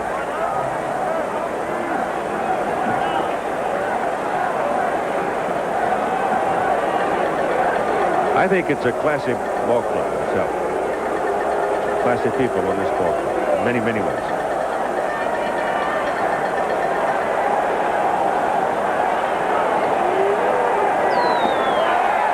Pitch is outside, and it's 1-2 now to Mookie.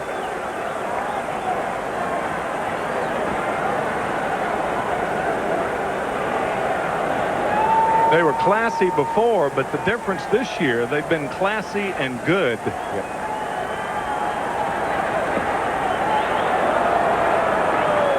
Now it's 2 balls and 2 strikes.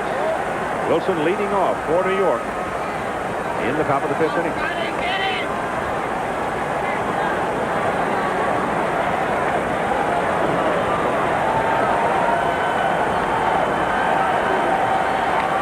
Up the middle, flag by Scott. Helps himself defensively there, and you've got 1 out. Well, he had to make the play to get Wilson. Yeah, he did. If that ball gets through, then you have Reynolds making a very difficult play because there's not too many guys in the National League that get down to first base from the left side faster than Wilson. The one thing that a pitching coach hates to see is anytime you put that bare hand near a ball coming back, especially on the artificial surface, because that ball has such overspin that it can just slice up that right hand.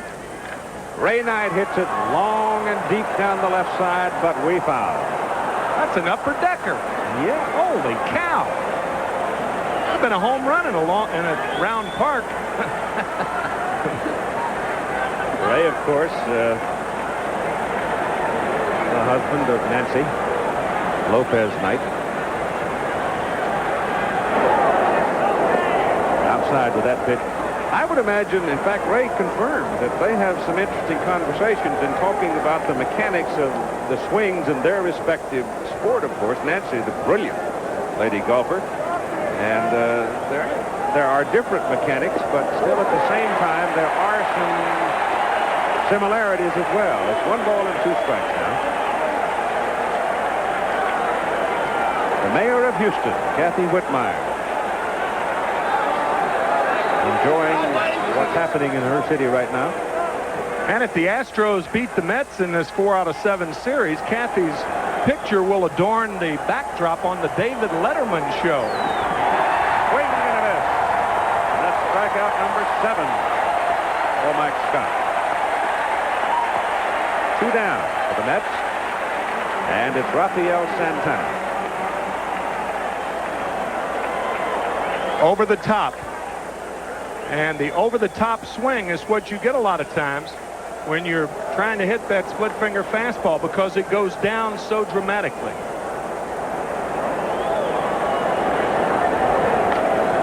That's shot sharply to left.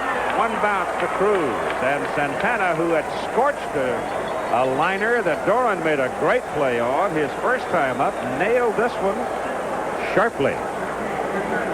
Actually, he's had more wood on the ball, I think, than anybody in the batting order. Hit the ball hard, and that nice play, as you said, by Doran the first time, and now the base hit to left that was hit very well. 2 hits off Scott, and here's Dwight Gooden. Dwight, 1 of the 7 strikeouts for Scott so far. Who knows? Maybe Santana will be the Mets' Walter Mitty. Swing and a miss by Gooden. And Gooden leveled on that one.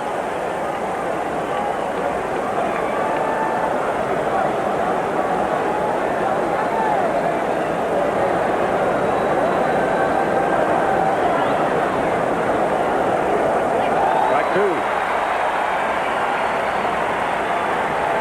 Doug Harvey will check it as it ricocheted off the plate.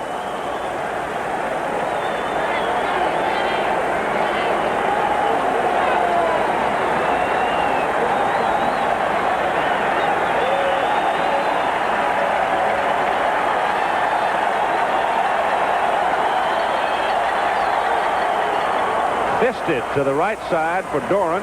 Flips it over to Davis, and the side is retired. So the Mets get their 2nd hit, strand their 3rd man of the ball game, and trail 1-0. For you're trying. You keep the dream from dying. You're one of the crew that always comes through. You keep on glory flying.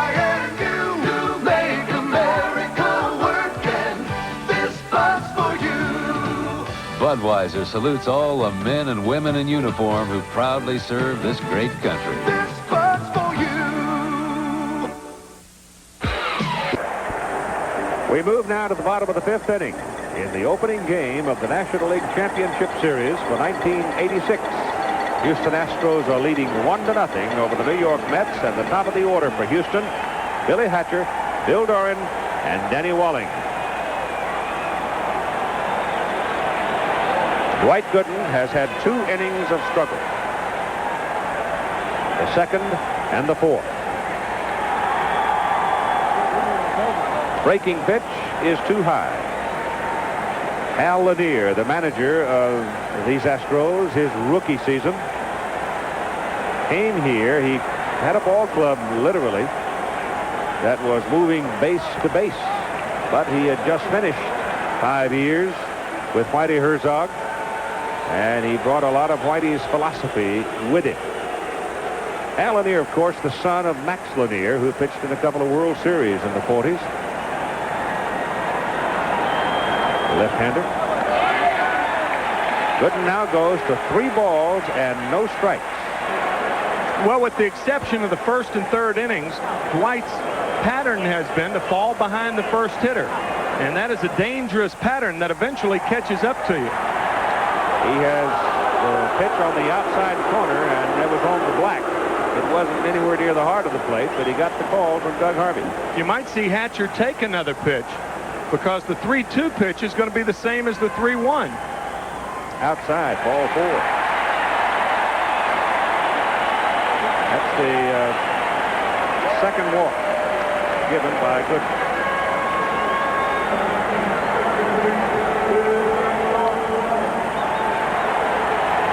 Now it's Bill Doran, who has a good look down at 3rd. The coach, Dennis Menke. A lot of the scouts confirmed the fact that Gooden ranks toward the bottom 10 or so in the National League in holding runners on. Well, that's a point that David Johnson made in the pregame show. Both staffs get it to the plate slowly. Gooden fires over to first to keep him there. Now, if you go to this clock, and baseball thrives on numbers, no question about it. But his delivery to the plate clocked at about 164 with a runner on first base, 1-8 with a runner on second. Most pitchers will fall into that category of 1-3, 1-4. So he's a little slow getting it up there. But in the process of learning the art of pitching, he is going more and more to the bag to hold that runner as close as he can. Well, after his first year, he went down to Florida. As you take a look at Hernandez, and he went down and worked on that move, and it's the old Don Drysdale Dodger move, and it's technically a balk where they put weight on the left leg and then throw to first. They pitch out on Hatcher, and Hatcher is not going. I tell you, you don't often see that. 2 throws to first base and then the pitch out. So a new wrinkle in pitching out. More often than not, if you throw to first base, you're not going to pitch out, because the reason you throw to first base is to get the runner back toward first.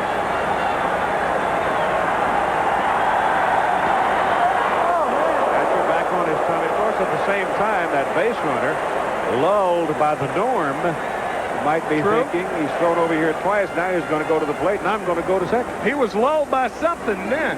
You could see the weight on the right foot. He was gone. And a very close throw and a quick tag by Hernandez, but he appeared to be in there. Ball 1 count to Bill Doran. Denny Walling is on deck.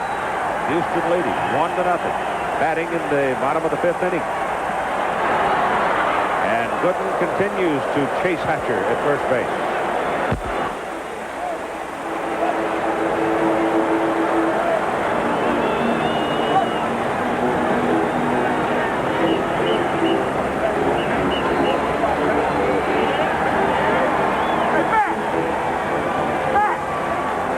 The conservative approach right now would be to bunt and not let Hatcher run. But Hal Lanier does not play that way. He'll give Hatcher a chance to steal second and then let Doran hit away. If he's thrown out, he could do the same thing with Doran.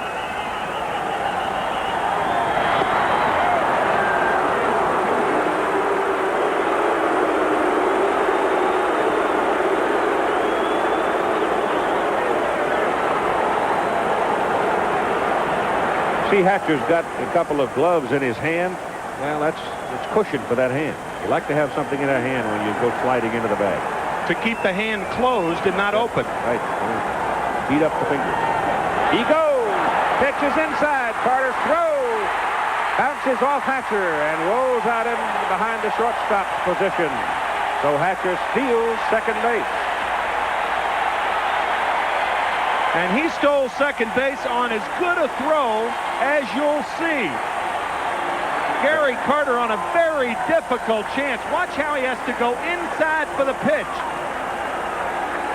And a quick release, and the ball arrives with Hatcher. I mean, that ball is right on the money. But that's how quick Hatcher is, and that's how good a jump he had. Boom. Against Gooden, in 3 years, that's now 106 stolen bases. 19 have been caught. Those are heavy numbers.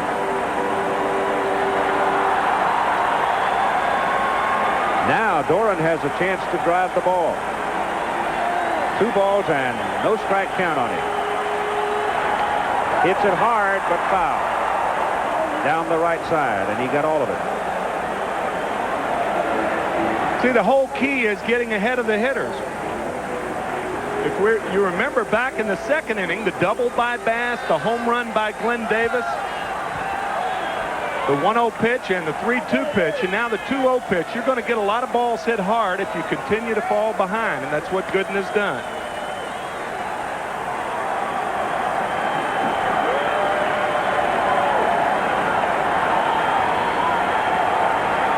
Hatcher creeping off second. Ball is bounced to the right side to Hernandez, who will do it himself, and Doran moves the runner over to third.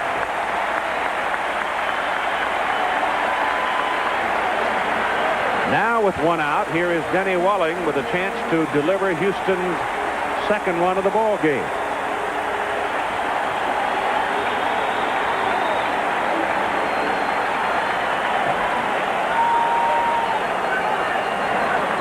Glenn Davis now moves into the on-deck circle. Dwight Gooden struggled in the second, struggled in the fourth. Houston had the bases loaded in both innings with one out, but they couldn't break through against him. Now they've got a runner at third with the infield up, and one out, and Walling takes a curveball on the inside corner for a strike and doesn't like it. With Walling's power and being a line drive hitter with the infield in, it's advantage Walling. Batting average goes up 100 points in these situations. Fouled away to the left side, and in this particular matchup, it's advantage Gooden with 2 strikes.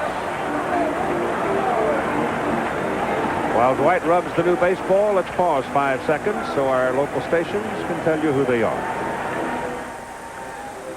Action News follows the game on 24 KVUE TV, Austin. 2-strike pitch coming now to Denny Walling.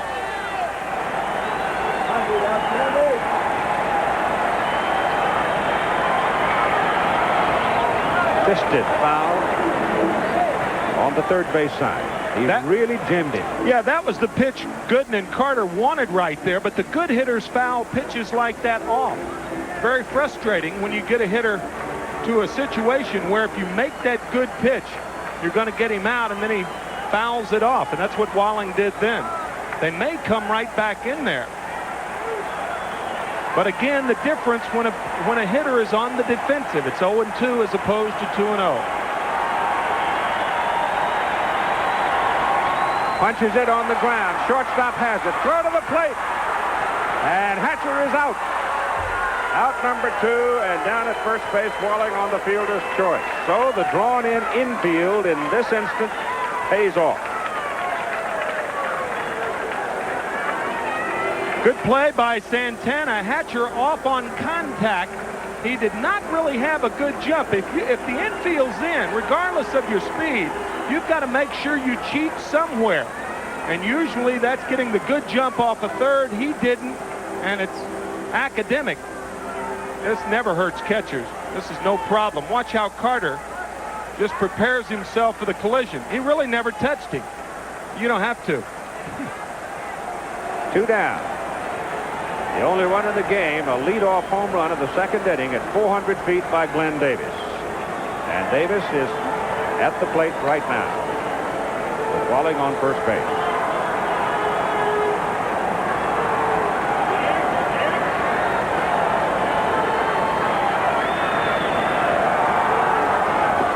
And the pitch is outside.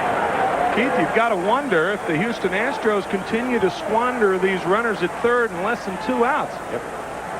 They are playing against a very explosive offensive team, regardless of who's pitching. Scott has been in control so far, but you squander chances to score, and things like that can catch up to you. Low and away again, and Carter comes up with it out of the dirt. The line score, the Mets, no runs, 2 hits, and no errors. The Astros, 1 run, 6 hits, and 1 error. And Houston so far has stranded 4 in the ball game. It was a double play turned by the Mets that got them out of trouble in the 4th inning.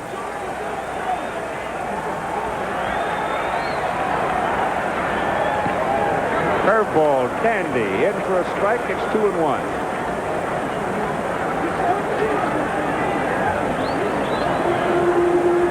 He was not going to challenge Davis with that 2-0 fastball, but now after throwing the breaking ball, I wouldn't be surprised to see him come back with a fastball.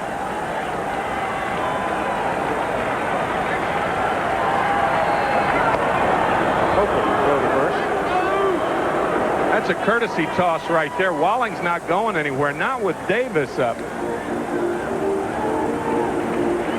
Ahead in the count, you want your big gunner to go to hacking. Let her rip. Fisted in the air to right center, where Strawberry makes the catch for the third out. And so once again, Dwight Gooden escapes. It's 1-0 Houston. Back after this word from our local station.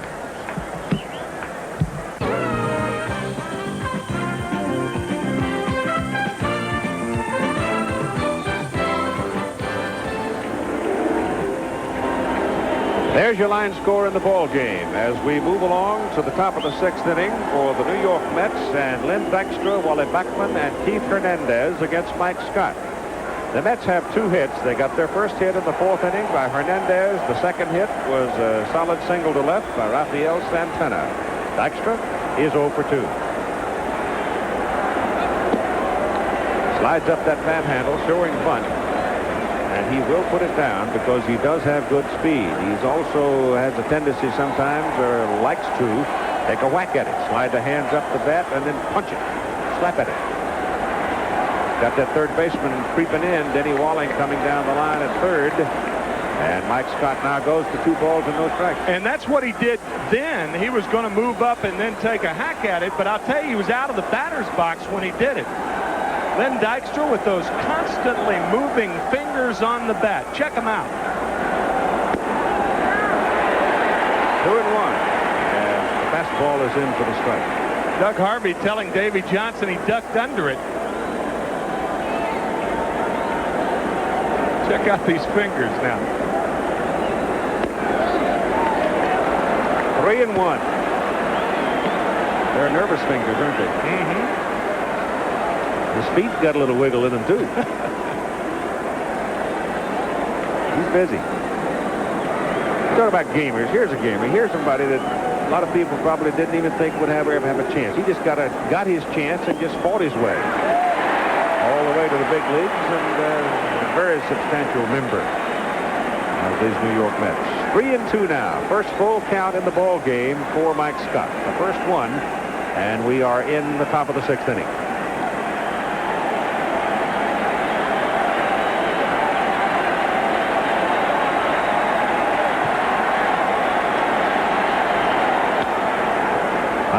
Out of play. Matter of fact, a lot of New York Met fans consider Dykstra number 4 and Backman number 6 to be a perfect 10. I mean, arguably, that package of Dykstra and Backman more valuable than any other single member on the Mets club. First walk of the game by Scott.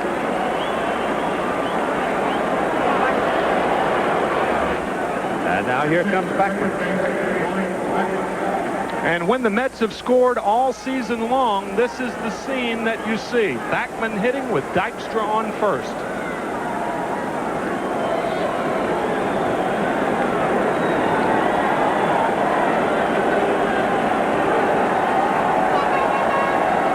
Knight shortened up at third. Runner on first, forcing Davis to hold the inside corner of the bag.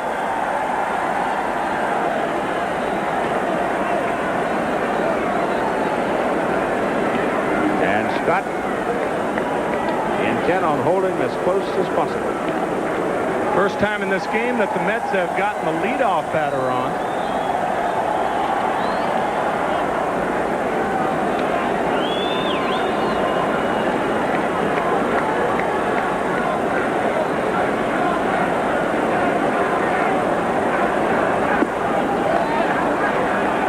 Pitch is just outside. Ashby continues to look at Hal Lanier in the dugout. This is an ideal running situation. Take a lot of courage to pitch out right here. It's a pretty good chance Dykstra will be running and Backman will be hitting.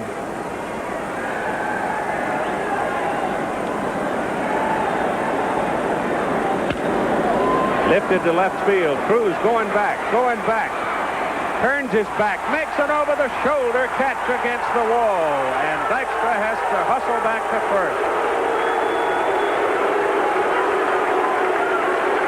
Looked like a wide receiver on a post pattern, didn't he? Well, this is an unusual version of the hit and run. Backman hits it. Now watch Cruz run. This is a very, very good play by Jose Cruz. Right in your dining room. Man. So 1 out, and we have seen some outstanding defensive plays, that being the 4th one of the ball game. Keith Hernandez, who is 1 for 2, is at the plate now. His last trip back in the 4th inning hit a solid shot over the second baseman's head into right center for a base hit. Hernandez will peek, and I don't mean peek for the signs, but he'll see where a catcher is setting up. Watch his shifty eyes here. Not now, it's too late. They pitch out. And Baxter going nowhere. See, for instance, if Hernandez sees that Ashby might be sitting outside, it would have to be a fastball or a split finger fastball. You take all breaking balls away because no pitch by design from a right-handed pitcher to a left-handed hitter is going to be a breaking ball away. So it's kind of a process of elimination. If you see the catcher back there in some area, outside or inside, and that's what Hernandez tries to do. Gary is one. Carter's the one that really yelps when the batters start speaking. Yes, he does. He really hollers.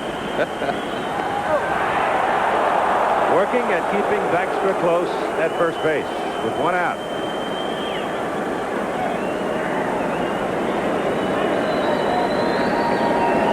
The Astros, having squandered 2 big scoring opportunities in this ball game, leading 1-0. The Mets now trying to manifest a threat in the top of the 6th inning.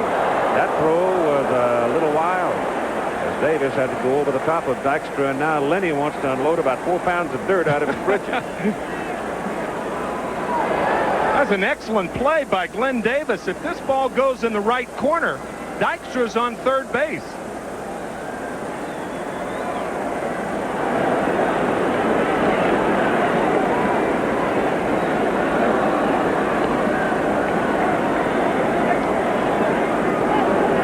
Doesn't go, and the pitch is high. It's 2 balls and no strikes, and now Scott getting a little deeper.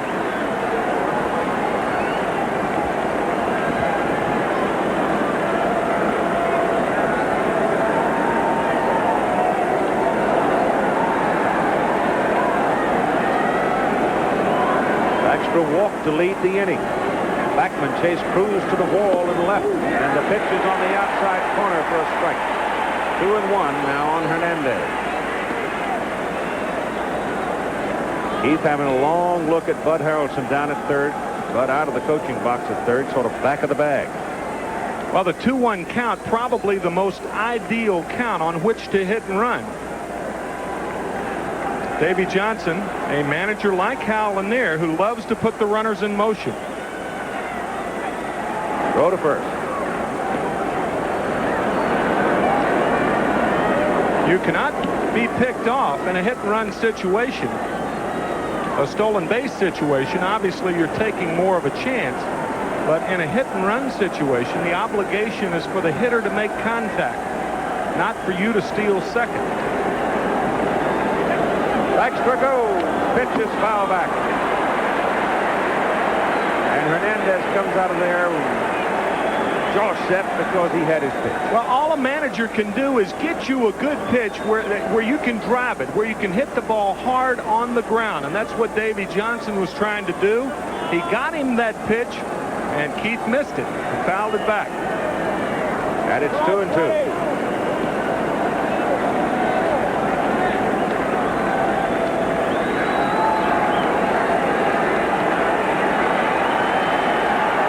Bud Harrelson. Shortstop in times past for the Mets. 2-2 pitch to Hernandez. Dykstra does not go. And the pitch misses for 3 balls and 2 strikes. And for the second time in the inning, Scott has gone to a full count. I'll tell you, that was a very, very close pitch. Hitters like Keith Hernandez are more apt to get pitches like that And Doug Harvey has a very, very fair strike zone. He's always consistent. He's not going to give you that pitch 2 inches outside. What do you say? If you want a 25-inch plate, put one out there. It's 17 inches. That's all you're going to get. Dykstra definitely running right here, I would think, with Hernandez. A contact hitter up at the plate. Full count. Dykstra goes. Good break. And the throw through to second base as Hernandez is called out by Harvey and did not like it. Well, I don't think Ashby liked it either. Hernandez very upset, and umpires obviously have a longer fuse during the playoff series. That is the second out. I'll tell you why catchers don't like it, because Alan Ashby got a late call, and for that reason, delayed in throwing the ball to second base. With the count 3-1, 3-2, you ask the umpire for a quick call.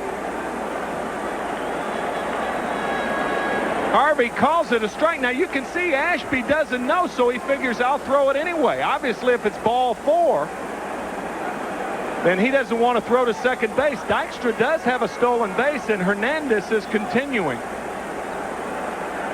He is not pleased, though the pitch, it was on the black. Well, it was a very, very close pitch, I'll tell you. Yes, it was. Now it's Gary Carter.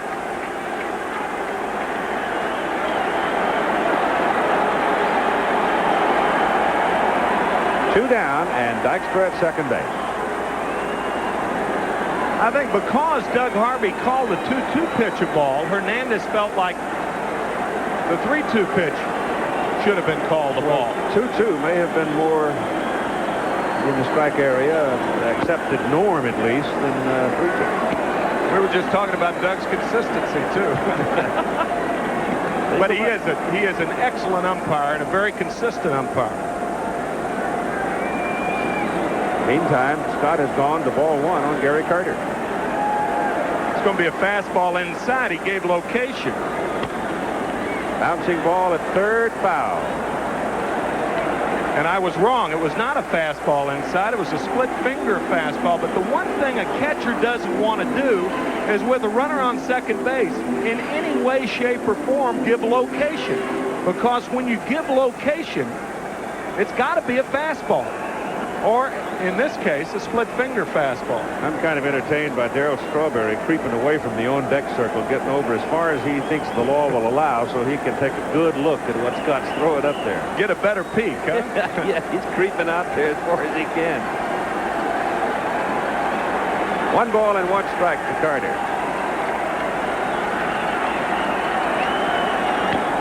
Stops it foul, and it's 1-2.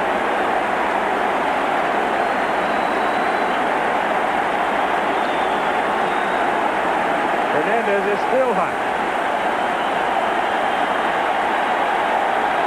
Well, I'll tell you, the man has a pretty good eye. He believes it is outside. The crowd now coming up for Scott as he goes 1-2 on Carter with 2 down and Dykstra on second base in a 1-0 game, Houston leading. They're rooting for the strikeout. And he almost threw it to the backstop. He has struck out 8 so far in the game. 8 strikeouts.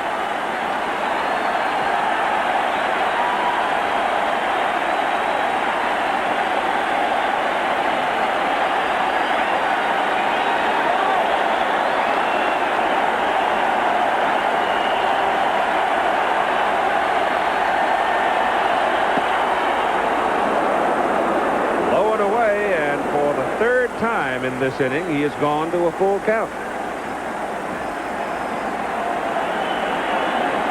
Guys, his colleagues are trying to calm him down a tad in the dugout, where Hernandez is still steaming over that third strike called by Doug Harvey. 3-2 to Carter. Strike 3. 9 strikeouts. strikeouts. He has struck out Gary Carter 3 times. In the middle of the 6th, it is 1-0. The Houston Astros leading the New York Mets. There's one of the senior members of the umpiring corps of the National League. And Keith Hernandez came out to his first base position still steaming. But let's go back to Gary Carter on the pitch he struck out on. This ball is right down the middle of the plate. And remember, we were talking about the psychological advantage of the split finger fastball. That was a regular fastball right down Broadway. And Gary Carter was the first to take issue with Doug Harvey earlier in the ball game. And he just took that pitch, and with a man in scoring position, you rarely see Carter do that. All right, for Houston, Kevin Bass hits a bullet for right, base hit. So the leadoff man in the bottom of the 6th inning for Houston is aboard. Remember now, the Astros squandered big opportunities in the 2nd and 4th innings. Now, once again, they get that leadoff man aboard. And here is Jose Cruz. Also in the 5th inning with a runner at 3rd and 1 out. Right. With the infield end. Denny Walling grounded to Santana, who nailed Hatcher at home. Jose Cruz has a single in his 2 previous trips. The Astros now have a total of 7 hits off Dwight Gooden.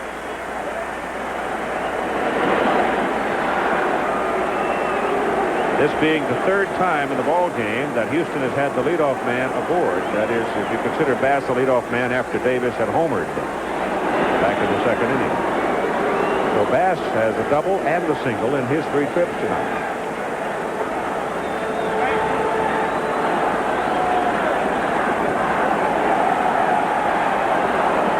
Poor Cruz made a great play defensively in top of this inning on Beckman.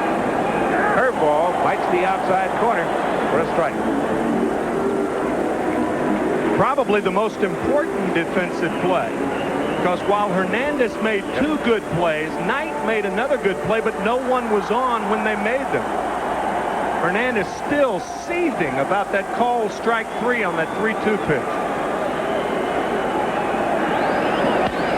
Broken bat on that one. So Jose will get another stick as the ball goes foul.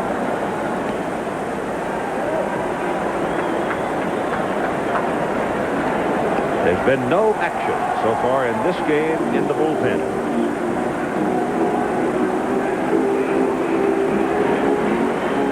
The Mets with only 2 hits. The Astros with 7, but only 1 run has scored. Once the catcher flashes the sign, what do the middle infielders do to tell the other infielder who's covering should the runner run? Well, you open your mouth. If Wally Backman opens his mouth, that means Santana has it. If it's closed, that means I've got it. Santana's covering and Bass runs. And Cruz strikes out on a fastball eye high. That is the 2nd strikeout in the game for Dwight Gooden. 1 out now for Alan Ashby. Ashby has 1 of the 7 hits. If a curveball is flashed by the catcher and a left-handed hitter is more apt to pull the ball, then you'll find that the shortstop should cover. There's Santana, the shortstop, receiving the sign from Backman. And the pitch is high.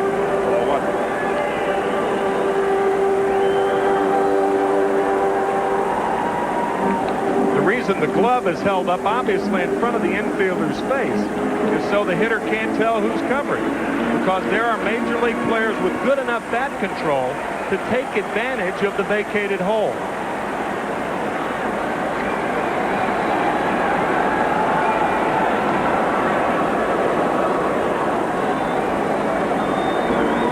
Has good speed at first base.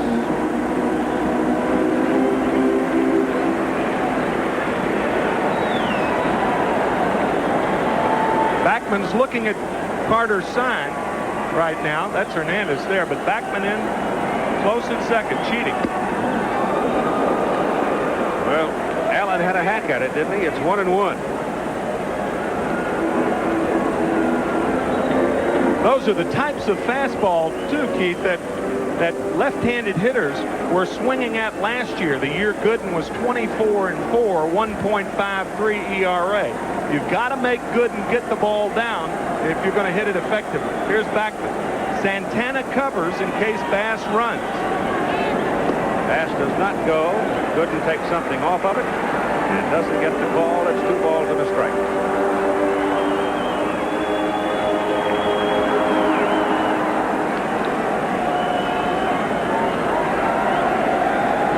I think he's talking to Kevin about that call. Back down. It's another good hitter.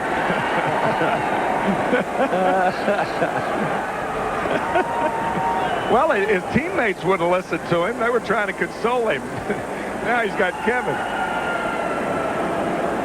You rarely see Hernandez take the last pitch out on the field like he appears to be doing right now. Bass edges. Goes. Pitch. Curveball. Carter's throw. Not in time. Bass steals it. And Santana was covering. A tough pitch to throw. A breaking ball on the 2-1 count. And the breaking ball tougher to throw because it's a slower pitch. And it gives the runner that extra yard and a half. And Bass has it stolen easily. No contest. So with 1 out now, you got the runner in scoring position for Ashby with a count of 3 balls and 1 strike. And Houston still clinging to that 1-0 lead. It's been the pitching duel we thought we'd see. Ashby walks.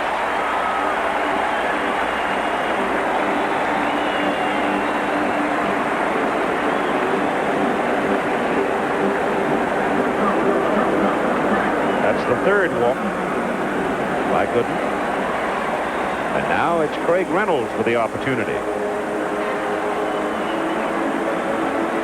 I tell you, if Mike Scott comes up with the bases loaded again and doesn't do something with it, he's going to have a fit. Because Scott is now on deck. Reynolds does not have a lot of pop the other way. He has line drive type of hitting ability the other way. Wilson too deep in left field right now.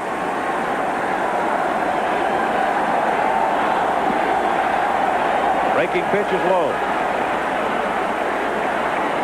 What a lot of outfielders do, the opposite fielders, they like to start off deep and then walk in as the pitch is on its way. And that's what Wilson elects to do here. But even when he ends up, he's too deep in left field.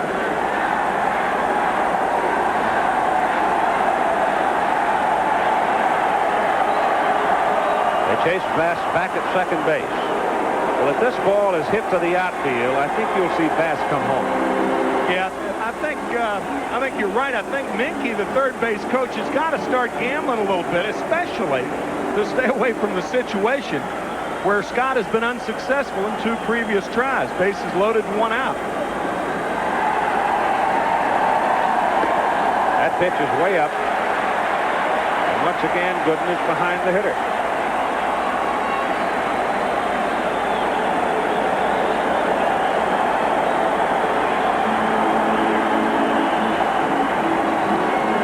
It's hard to believe Mike Scott never came up during the regular season with the bases loaded, and he's done it twice in this game. Got a shot at doing it again. What's going on here? That's foul back. And the count now on Reynolds is 2-1. And no one in this ballpark is in a more prayerful posture right now than Mike Scott.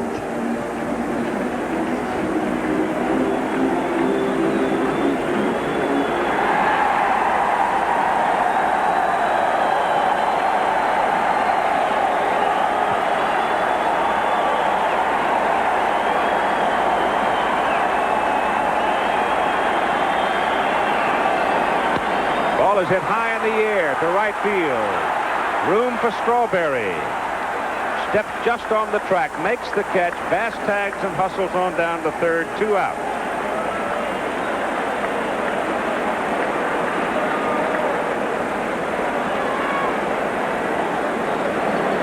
Ashby remaining at first base. And so once again, Mike Scott comes to the plate with an opportunity to help himself, but not in the same dramatic proportions the 2 previous trips. Well, he bats like he pitches. He strands a lot of runners as a pitcher, and he does the same thing as a hitter.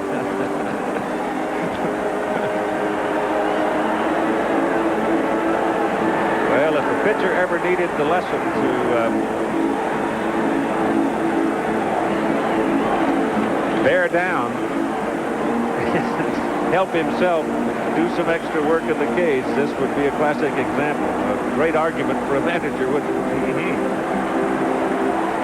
All the lenses are now trained on Scott and Gooden. And a high foul to the right side, out of play.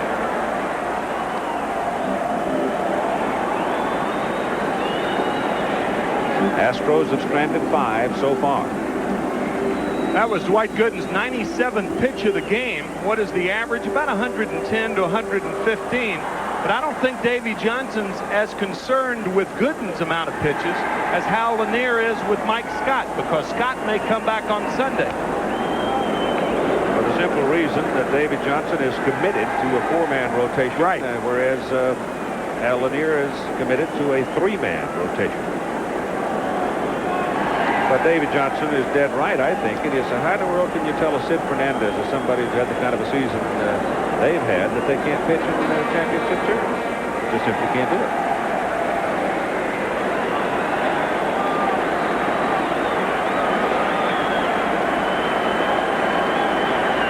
2-strike count now on Scott. He's gone.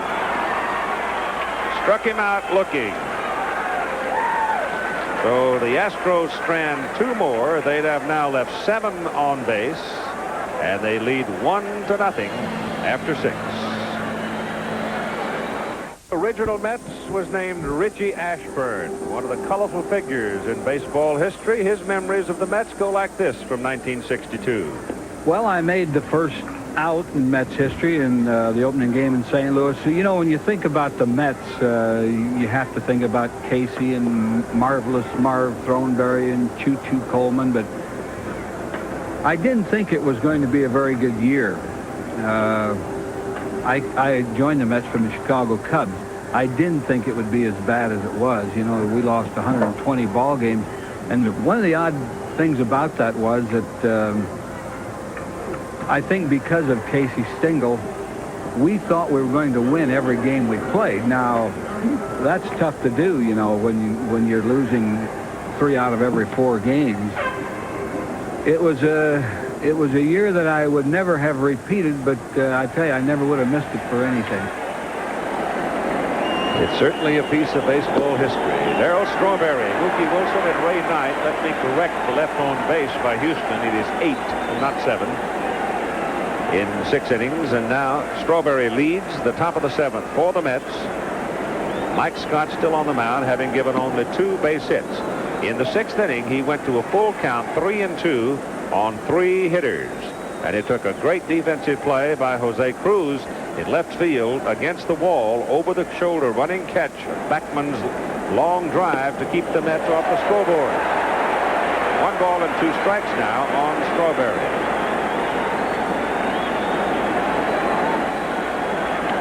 That lady has particular pride in the night. Mike Scott's mom. Having come from California. It's way upstairs. So now Scott seems to be struggling just a bit with his mechanics, doesn't he? He looks out of sync. He did in the 6th inning. He struggled. He walked Dykstra, but then he came back to strike out Hernandez and Carter after Dykstra had stolen second. That pitch is up high, and again he's gone to a full count, 3-2. Darryl Strawberry, of course, was a heralded #1 pick in the nation by the Mets in the 1980 free agent draft out of Los Angeles. I don't know if he's swung and a strike him out? I don't think so. He strikes out anyway. Out of 6 pitches, I agree with you. All were balls, and Darryl Strawberry goes down on the 3-2 count. I'll tell you, I don't guess it's ever understandable to swing at bad pitches, but if there were ever a pitcher where it would be understandable because of Scott's movement, it's understandable when you swing at bad balls against him. Ball's moving all over the place. He now has 10 strikeouts in the ball game, and here's Mookie Wilson, hitless in 2 trips. Way up with that one. Starting to fuss with himself a little bit, too. You can see him walking around.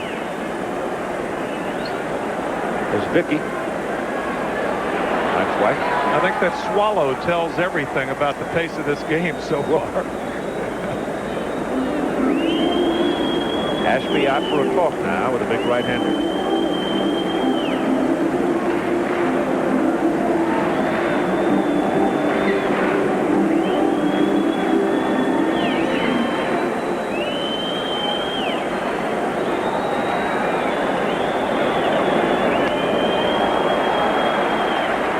One on the foul back to the screen. You wonder, after the success that Scott has had with that split finger fastball, that as you see Les Moss going out to talk to him, probably about what you just mentioned, Keith. His rhythm, he looks out of sync. It looks like arms and elbows, but he has been so successful with that split finger fastball. And he says that the week with Roger Craig was like a vacation, if you can believe it. Said he had 1.5-hour sessions broken down into 20 minutes of throwing. And then they talked the rest of the time. Most of the day played golf, went to the movies. 1-1 pitch to Mookie. And it's high. So it was not as grueling as one might think to learn that pitch of success.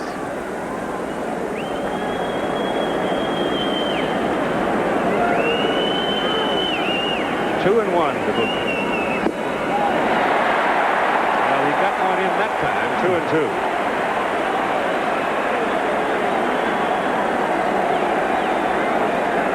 That thing started for the middle and just dove to the outside.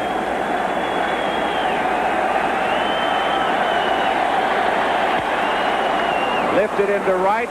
Bass on his horse. Makes the catch. Makes it look easy. 2 down.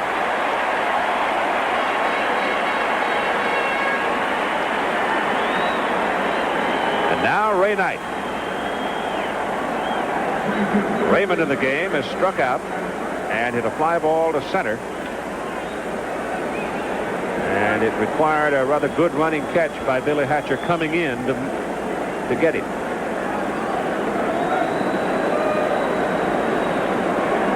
We are in the top of the 7th inning in a 1-0 ball game. Houston leading. He's up, he's up, he's up. And he's up again. Now we get some stirring around and the Mets pin.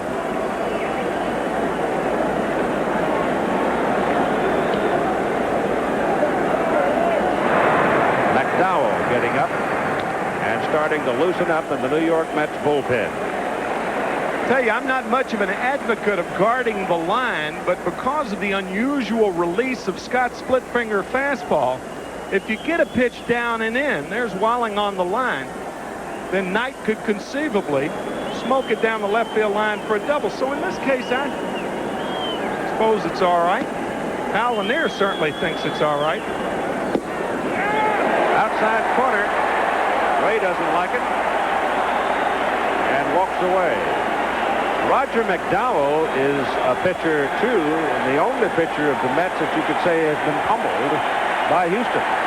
He's 0-3. Here's that tailing fastball again. Ashby doing a remarkable job of mixing Scott's pitches up tonight. And he's got a 1-2 count on Ray Knight with 2 down. Base is empty. Popped him up. It's going to come back out of play.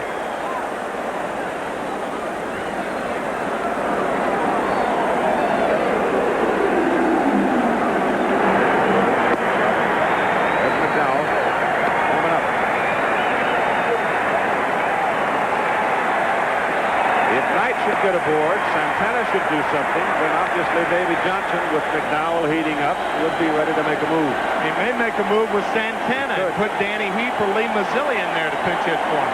Good. Back to the mound. Gloved by Scott. Second time tonight he's flagged down a hot one up the middle. Ray Knight is retired, and so are the New York Mets. So in the middle of the 7th inning, it is still a one-run ball game. Houston leading 1-0. A 1-0 game. Houston leads. Astros batting. Bottom of the 7th inning. Dwight Gooden back on the mound. Delivers to the top of the order. Billy Hatcher. And it's fouled away for strike one. Bill Doran and Denny Wallen are scheduled to follow.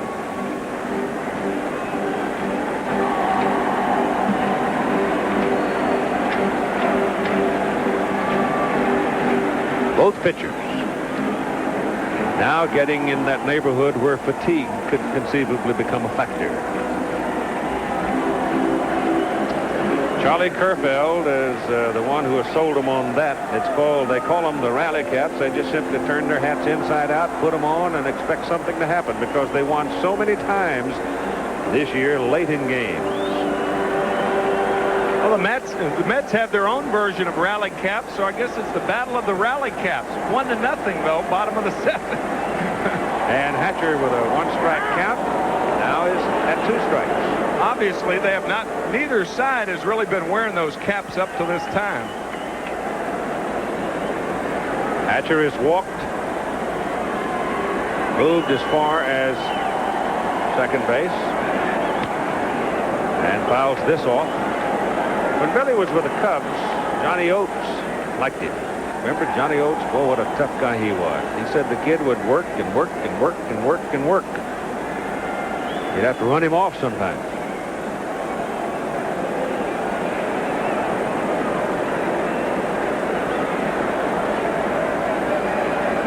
Two-strike pitch.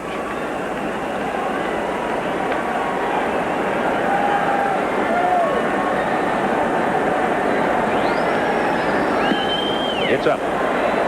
Dwight Gooden coming into the playoff series with a 2.84 earned run average and a 17-6 record. And though he has struggled tonight, his ball club is still right there. He struck out Hatcher, and he may have done it on a pitch out of the strike zone. But he did it with a blazing fastball. I'll tell you, I think it's more than coincidence that 3 of the 4 strikeouts for Gooden has come in the last inning and a third.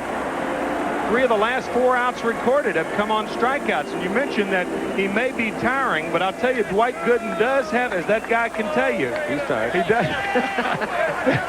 He does have the ability to reach back for a little extra when he needs it. Somebody ought to wake him up and remind him that seat costs a lot of money.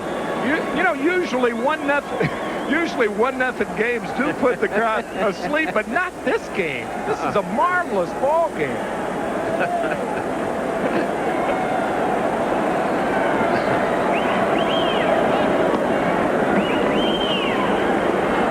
Doran taking, make it 1-1. Ross and Lanier talking right there. Probably talking to the position man upstairs, I suppose. Or behind home plate. They do have a radar gun behind home plate. That ball is looped out into left. Mookie Wilson drifts back and will make the catch for out number 2. They may be checking on the speed of Scott the last inning, or the last half inning. They talk about that gun as being a slow gun, a slow radar gun. I've never quite understood that some are slower than others, but that is one of the slower radar guns. Maybe that's the one that caught the mailbox going 27 miles an hour. The tree, huh? Denny Walling is at the plate. Denny has hit less than 3 trips tonight. And Dwight starts him on the outside corner with a strike. Starting to change his speeds a little more too as we're working from the middle of the ball game on. Foul back.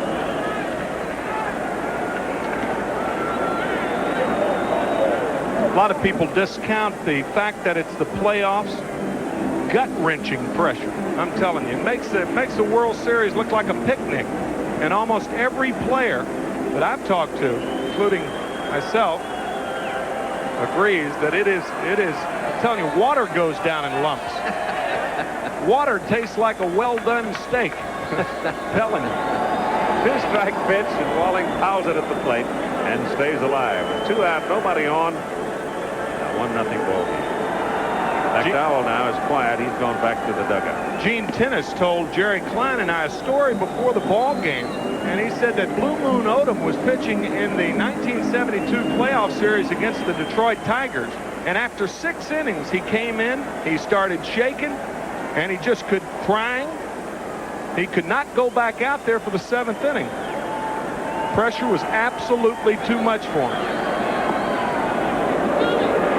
Took something off the curve, and it dipped just below the strike zone, and it's 1-2. I mean, when a guy with over 4,200 hits, and I'm talking about Pete Rose, the only one to ever do it, talks about the playoffs as though it were a vice, then you know you got to listen.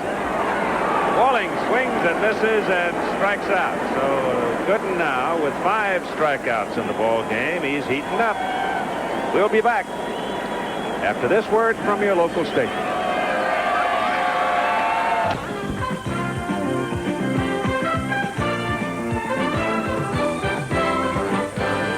Figure importantly in what happens for the California Angels in the American League Championship Series. Holds the National League Championship Series record for strikeouts in a game when he was with Pittsburgh with 14. Mike Scott tonight has 10, and right now Scott goes out to face Lee Mazzilli. Mazzilli, with 54 appearances as a pinch hitter, came up with 8 hits since coming back to the Mets.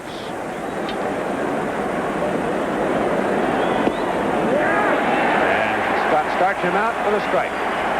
It's amazing how some things happen. In spring training, rumor had it that the Pittsburgh Pirates turned down a trade Ray Knight for Lee Mazzilli.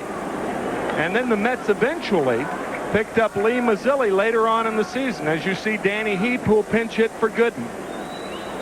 Heap, of course, was a member of the 1980 Houston team that lost in 5 games to the Phillies in the championship series. Mazzilli fouls it away to the left side. Well back. Of course, Mazzilli started with the New York Mets. 1986, though, he had a AAA contract and went down and gutted it out with Tidewater and played 6 games and got a call, and here he is. Young Italian, Brooklyn born, swings and misses and strikes out, and Scott has 11 tonight. Now here comes another left-handed hitter, Danny Heap. So Mike Scott setting a National League playoff record with that 11th strikeout. No, he's got 14. John 14. Candelaria. My fault. Candelaria. I tell you, John looked pretty good his last couple of outings. I'll tell you, I think Candelaria lost that ball game on a home run by Pete Rose, and I think that was lost that game, a home run by Pete Rose at Three River Stadium in Pittsburgh. Danny Heap stands at the plate. And ball 1 to him. Dave Smith now, who has 33 saves, a new club record for Houston, is up in the pen for Houston. And ball 2 to Danny Heap. Danny will make you find the strike zone.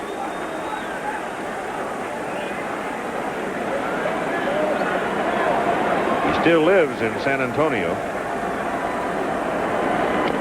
Fouled at the plate, 2-1. 30 pinch hitting appearances. He had 9 base hits.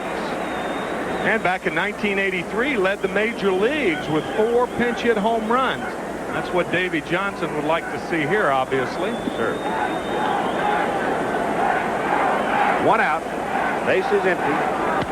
Up the middle it goes. Hits the mound. Slows it down. Goes through Reynolds. And let's look back to Scott here quickly. He's a little slow to get up. He came down on his right hand and arm. But seems to be all right. Well, the players talk about all the soft spots in this carpet, and it appeared the ball did some tricks when it was around second base. as Danny Heap will have a pinch runner insert. It's Kevin Elster, the young shortstop. That ball did a lot of funny tricks and stayed down, and Reynolds had no play.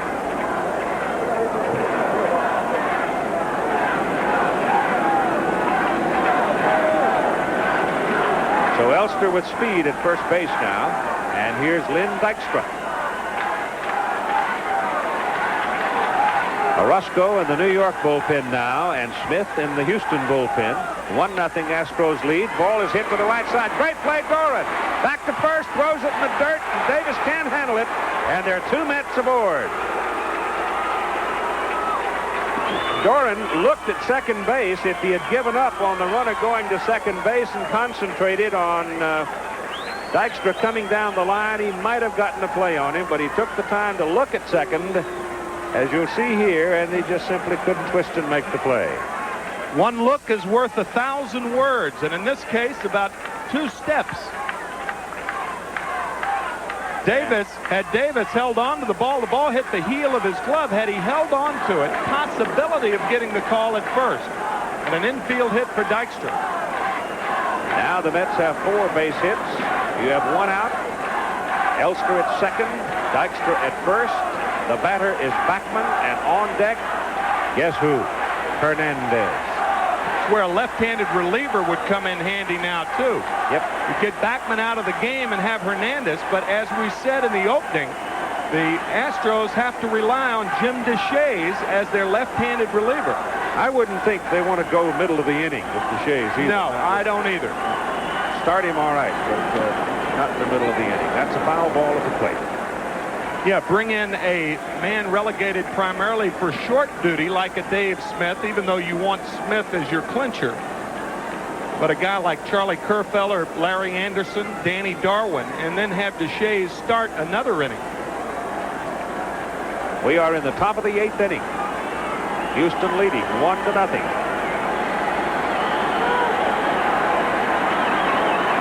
This would appear to be their most severe threat of the ball game. The pitch is high. As a matter of fact, Keith, it's only the second runner that the Mets have had at second base. Nobody on third yet. The inning started with Mazzilli striking out. Heat banged one back up the middle that Smith couldn't get to, Reynolds couldn't get to. Dykstra grounded one to the right side that Doran made a great play on, but couldn't make a play at first base. Swings and misses on the split-finger fastball, and it's 1 ball and 2 strikes. The only run scoring back in the second inning on a leadoff home run by Glenn Davis. Mike Scott dominant through 5, but since the 6th inning, he's been wobbly. Crowd coming up now. He has 11 strikeouts in the game.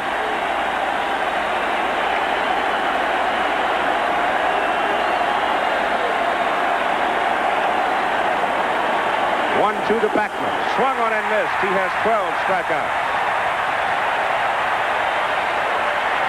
And more importantly, perhaps under this circumstance, he has 2 outs. But here comes a man with a purpose. Keith Hernandez. Here's the strikeout of Bachman. It appeared to be a fastball, and it was. A fastball that tailed away. And that, more than any other pitch, is the pitch that Hernandez talks about. Scott scuffing and cutting is the tailing fastball that goes away from the left-handed hitter. Now remember, Hernandez struck out looking back in the 6th inning with a man on second base, and he was furious about it, stormed about it for a full inning. Now he's up there.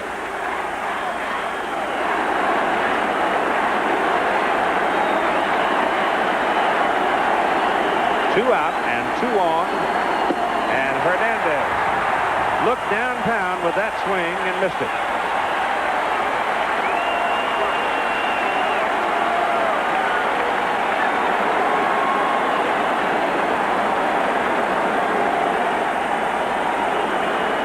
Dickie Thon has gone down into the bullpen for Houston, shortstop, to warm up. He may go in as a defensive player. 1 strike on Hernandez.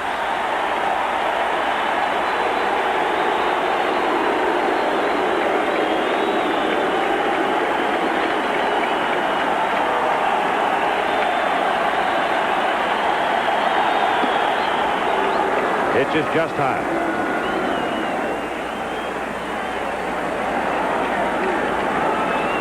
This is an interesting matchup here as the tension builds and builds and builds.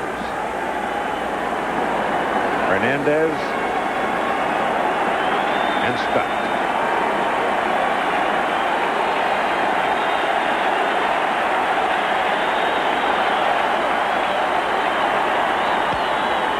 Foul left side, drifting back, and it's in the seats.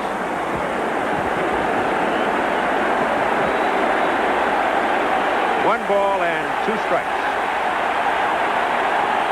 Everybody on their feet, including the Mets dugout.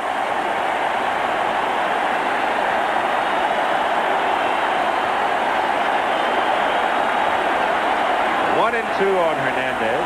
2 out and 2 on. Top of the 8th inning.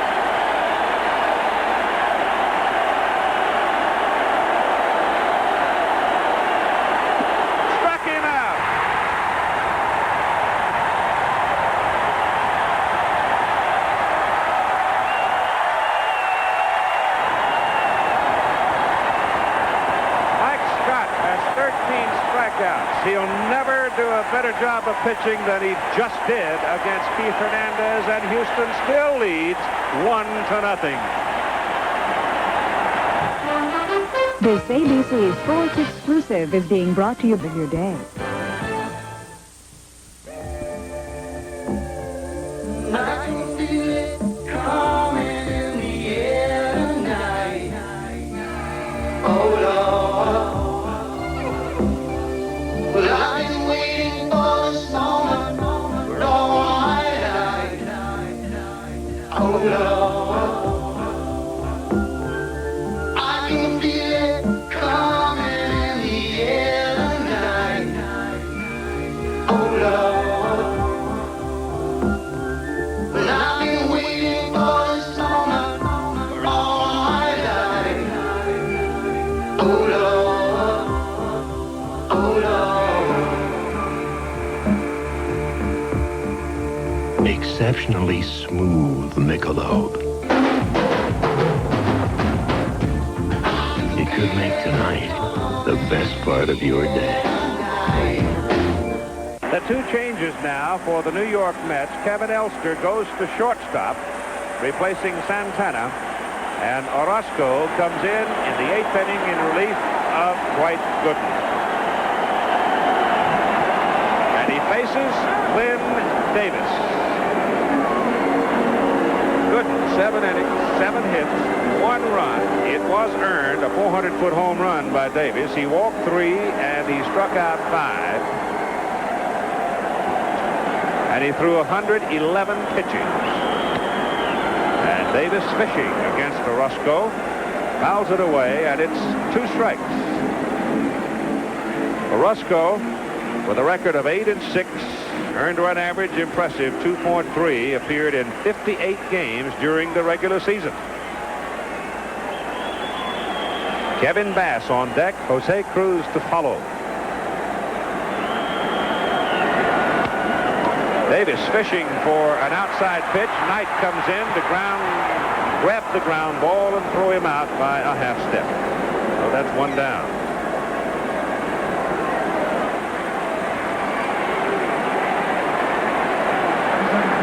Now Bass 2 for 3, a single and a double in tonight's ball game, and this time Kevin will turn around and go from the right side, which is his power side. But Orozco, who moves the ball around, changes speeds, has something twisting on it all the time, a difficult man to take deep. He throws a tailing fastball, a breaking ball, and he has been working on a split-fingered fastball. And he's in with a strike.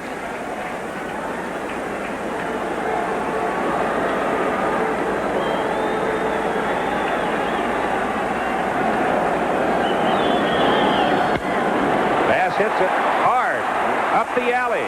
Strawberry loping over those long legs, and he hauls it in. Deceptively fast. 2 down. CFA football this coming Saturday on ABC. Miami, number 1, at West Virginia in Morgantown. Oklahoma, number 6, at the Cotton Bowl against the Texas Longhorns. That follows our game on Saturday. We begin at noon Eastern Time, and then comes football, and then comes the American League Championship Series from the West between the Angels and the Red Sox. With 2 out, Jose Cruz in, swings and tips it foul back to the plate. Mike Scott faces the Mets one more turn for a complete game.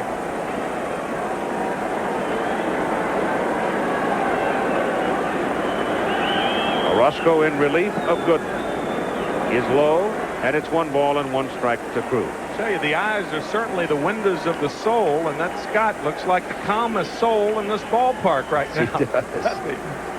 Not even sweating. 2 strikes on Jose.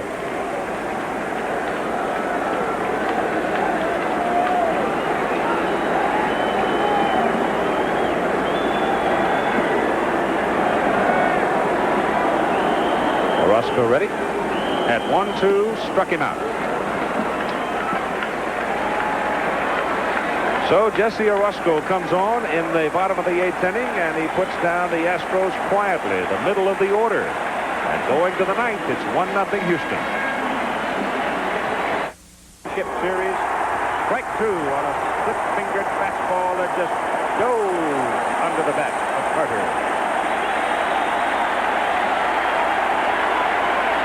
I'm a little surprised the Astro defense is not playing Carter as strictly a pull hitter, but I guess that's another indication of Scott's effectiveness.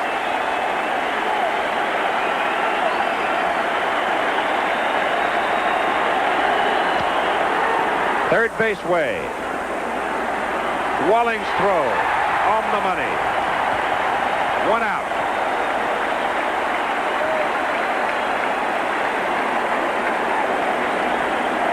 Davy Johnson, Mel Stottlemyre, Gary Carter going to the dugout, shaking his head.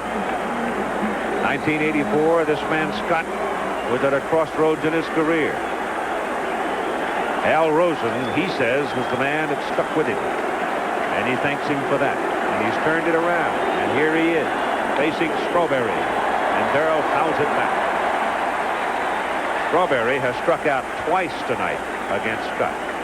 Scott just 1 strikeout away from tying the National League Championship Series record held by John Candelaria at 14. The 1-strike pitch to Strawberry is just outside.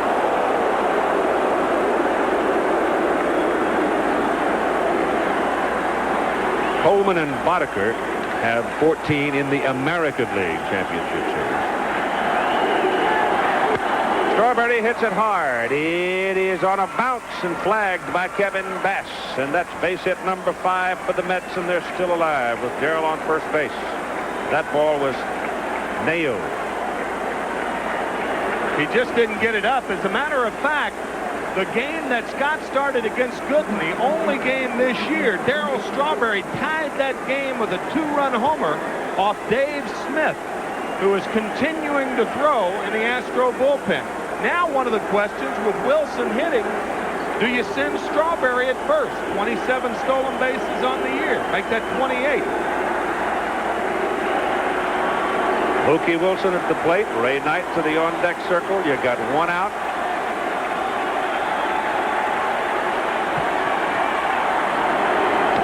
And a swing and a foul at the plate. Wilson has struck out, bounced back to the pitcher, and hit a fly ball to right field.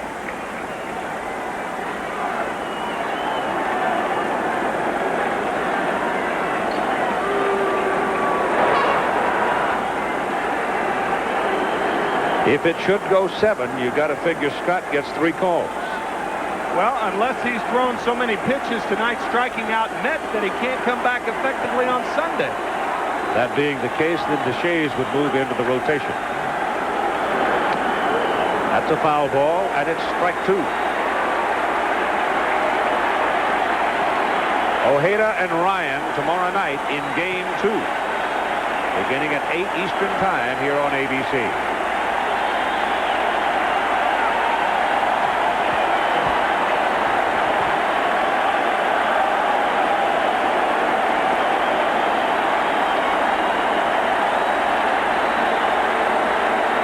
strike pitch to Wilson. Strawberry goes. Pitch is high. Throw too late. He's stolen it.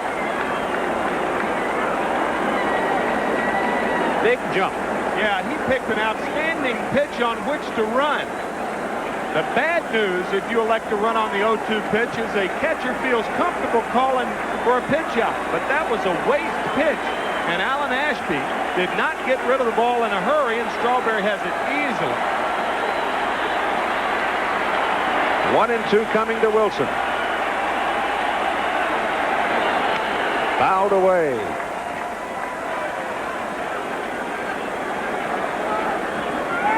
Oh, I tell you, this game for a 1-0 ball game has had everything in the world in it, hasn't it? Great defensive plays. Most of the time, low-scoring ball games are a purist form of baseball, not this one.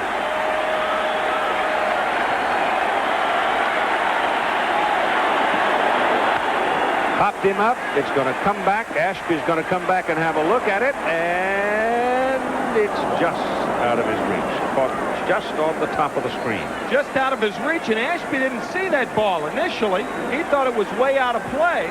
And then Scott, I believe, motioned to him over his head, and that's when he reacted. That was no more than a foot back on the screen.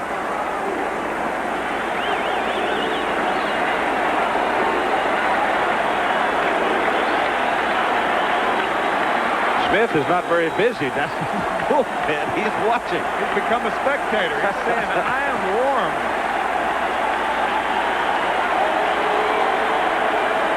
1-2 to Wilson. Swing and a foul at the plate, and Ashby can't hang on.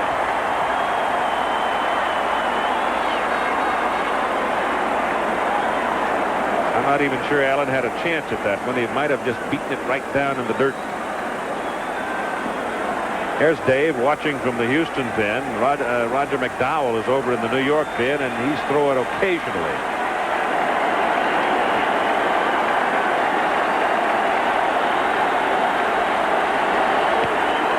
Fisted foul, out of play.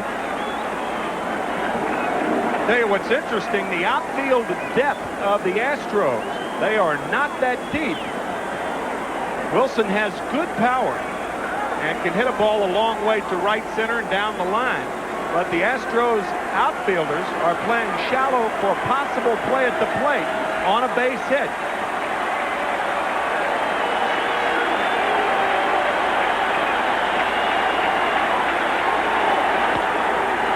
To right, smothered by Davis. Throws to the pitcher covering at first.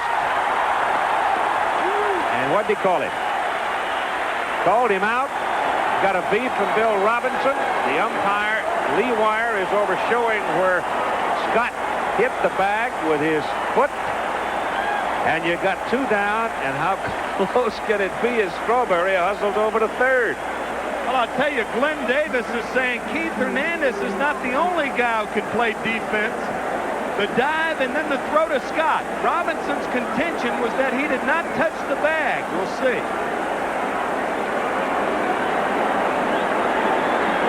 Yeah, looks like he did. Looks as though he did to me. Yep, he did. In fact, he's got his toe hooked under. That's right. That's right.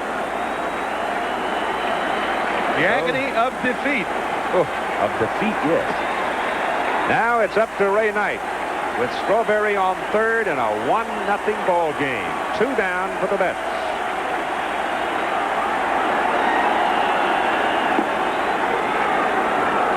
Just low. The former Astro. Here's another look at the play at first. There's no question about the fact the man sticks his foot right in underneath the bag. He touched the bag with the tip of his right foot. Ray Knight, who played here, struggled here. Swings and fouls it away. And it's 1-1. Howard Johnson has come to the on-deck circle now for the New York Mets. If Knight can do something.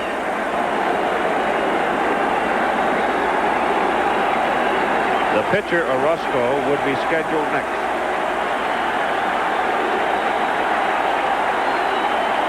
That's why Johnson's out there.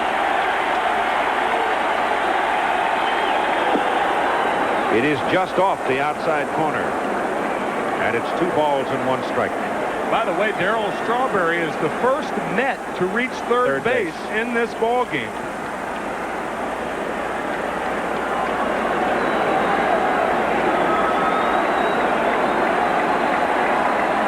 The battle right now is between Scott and Knight. 2-1. 2-2. And Knight screams over the call.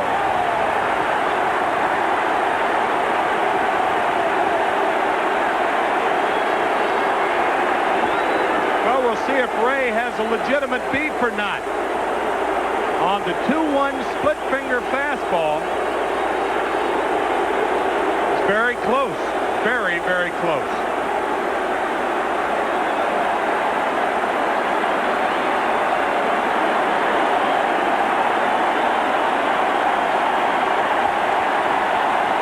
Everybody up. It's 2-2 with 2 out. The tying run at third base in the top of the 9th inning for the Mets.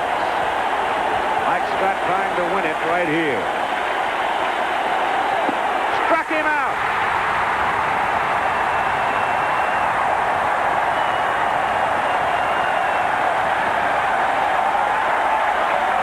That's strikeout 14. It ties the National League Championship Series record. The Houston Astros have defeated the New York Mets by a score of 1-0 on a 5-hitter by Mike Scott.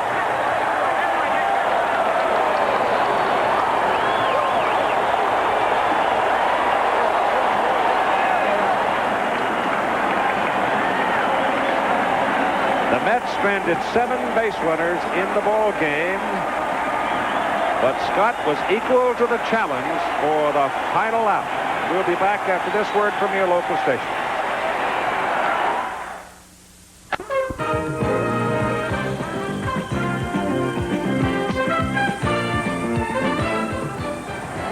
Mike Scott on 125 pitches wins the ball game, a 5-hitter. He walked 1, struck out 14. He got Carter 3 times, Hernandez 3 times, Strawberry twice, Knight twice, Backman, Wilson, Mazzilli, and Gooden once, for a total of 14, which ties the National League Championship Series strikeout record held by John Candelaria when he was with the Pittsburgh Pirates. So Mike Scott, 18-10 on the regular season, but finished with a flourish, clinching it for Houston with a no-hitter, is the winner here in the Astrodome tonight. We'll talk to him in a moment. Managing information means storing it, finding it, and moving it from A to B. When that meant linking 800 miles of Alaskan pipeline, they called Contel. When it meant matching orders to inventory at the Stoneham Lumber Company, they called Contel. Small business or tall order, Contel can help you manage information better, too. For Contel, I'm Charlton Heston. Today's small cars are tougher than ever on oil. Their high-compression engines not only rev high, they can run hotter than regular small car engines. All right, let's turn our attention now to Mike Scott, who was absolutely, as the sign says, sensational tonight. Congratulations, Mike. Thank you. 125 pitches in the ball game tonight. Now, what does this mean in looking ahead to your second call? Well, I've pitched with 3 days rest before. I think my body will be strong enough. I don't have any problem getting pumped up. My arm felt good towards the end of the game today, so, I've done that about 13 or 14 times this year, and I had no problem staying with 3 days rest earlier. Mike, with Al Rosen so instrumental in your career, and of course Roger Craig, it seems a little strange that they're both with the San Francisco Giants now. Well, that's the way things turn out. Roger talked to me before he got the job over there, and I was lucky he was between jobs when he taught me that pitch, or else I'd be in trouble.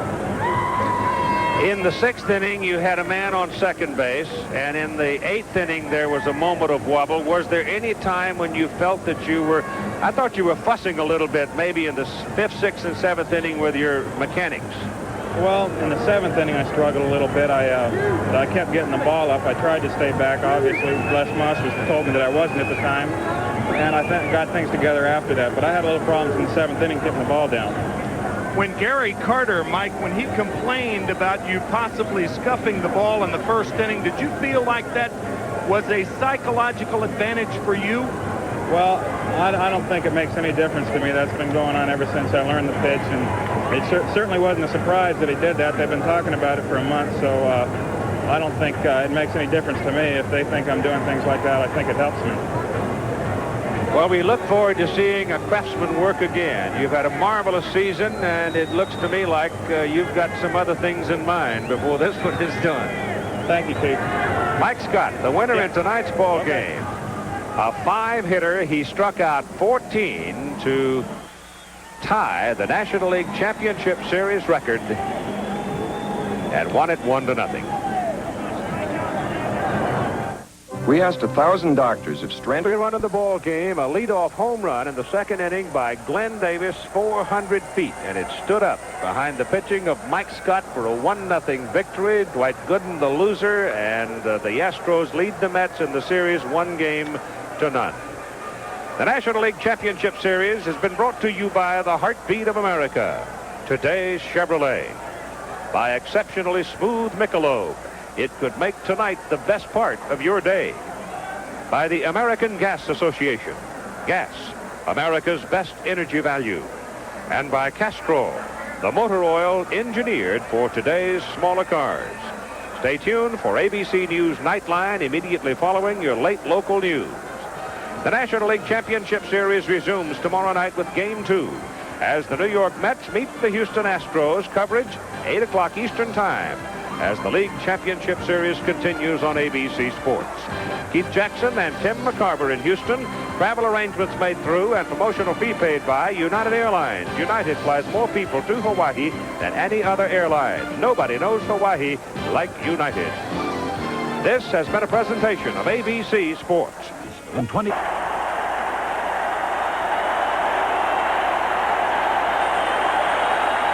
The crowd was 44,131 for the opening game of the National League Championship Series. The Astrodome threatening to leave the ground when Houston's Glenn Davis gave the Astros a 1-0 lead over the New York Mets with a mighty swing in the second inning.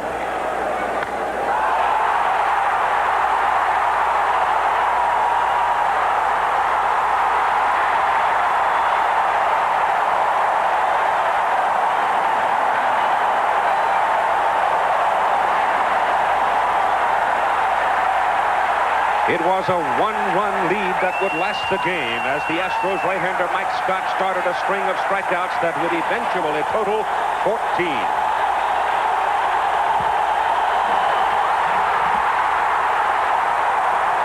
And to protect that one run, the Astros played some major league defense.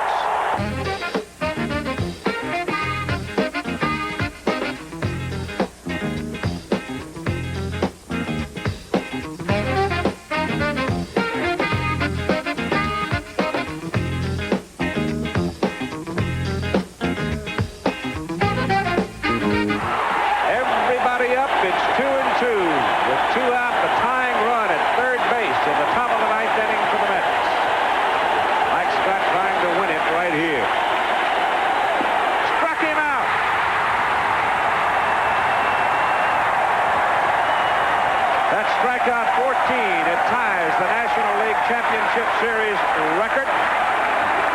The Houston Astros have defeated the New York Mets by a score of 1-0 on a 5-hitter by Mike Scott. ABC Sports presents the 1986 National League Championship Series Game 2. Matching the champions of the East, the New York Mets, and the champions of the West, the Houston Astros.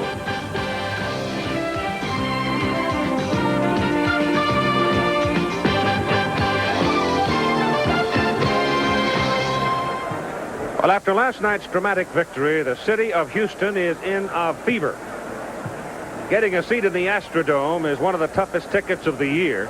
And these partisan fans are determined to be as supportive of their Astros as are the Mets faithful in New York. Hello again, everybody. I'm Keith Jackson. And defense was so prominent in last night's ball game. We expected pitching to be prominent, but I guess you really can't have superior pitching without superior defense, and we got a double dose of both last night. But to that point, let's now turn to Tim McCarver and talk about tonight's pitching matchups, and I think these are two quality fellows. Well, last night, of course, good defense did accompany fine pitching, and both clubs, Keith, hope that that happens again tonight. Bobby Ojeda on the mound for the New York Mets, and what an acquisition he was. 18-5 over the course of the year, second in the league in ERA with a 2.57, second to Mike Scott, who won last night's ball game. And, of course, what can you say about Nolan Ryan? 4,277 strikeouts lifetime. He's 12-8 this year. However, he was 9-2 in the second half of the season, and that was after he went on the DL, the disabled list, for 2 times, the first times that he went on the DL in his marvelous major league career. But he's rested. That's the point. He is rested and throwing BBs. He's also one of those guys that remembers 1980. 1980 was not a very good year for Nolan Ryan. The rancher from Alvin had just come into Houston, and he was on the mound when they had a chance to win it all and then lost it to the Phillies. You know, I look back on it, I guess the hardest year I ever had as a professional athlete was 1980 when I came to the Houston Astros as a free agent and having at that time the highest salary paid to a baseball player. And getting so close to the World Series, which was a goal of mine when I came there, and falling short, I guess that year probably because of the publicity that went with the contract, the pressure I felt to perform well. I didn't have the kind of year that I'd wanted to have. And then getting so close and looking like we were going and not make it. I think in my memory, and to me, that was the toughest year I've spent. I'll bet you one thing, that this soft-talking, hard-throwing Texan has not forgotten that he let opportunity get away in 1980. One of the memorable plays of the decade will be recounted for you in just a moment. This ABC Sports Exclusive is brought to you by Mycotin. Mycotin cures athlete's foot. Let's have some fun for just a couple of minutes. Let's go back to 1980 when Houston was playing Philadelphia in the championship series. It was Game 4 on a Saturday afternoon.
Because he was confused. They made no play on him at the time. So there's a man on second and 2 outs.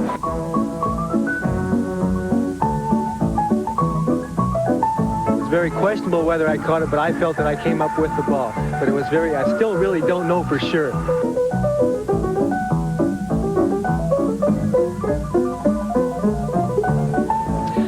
And the man most involved in that moment, plate umpire, the veteran Doug Harvey. Doug, surely that had to be one of the most complicated moments you've had in your career.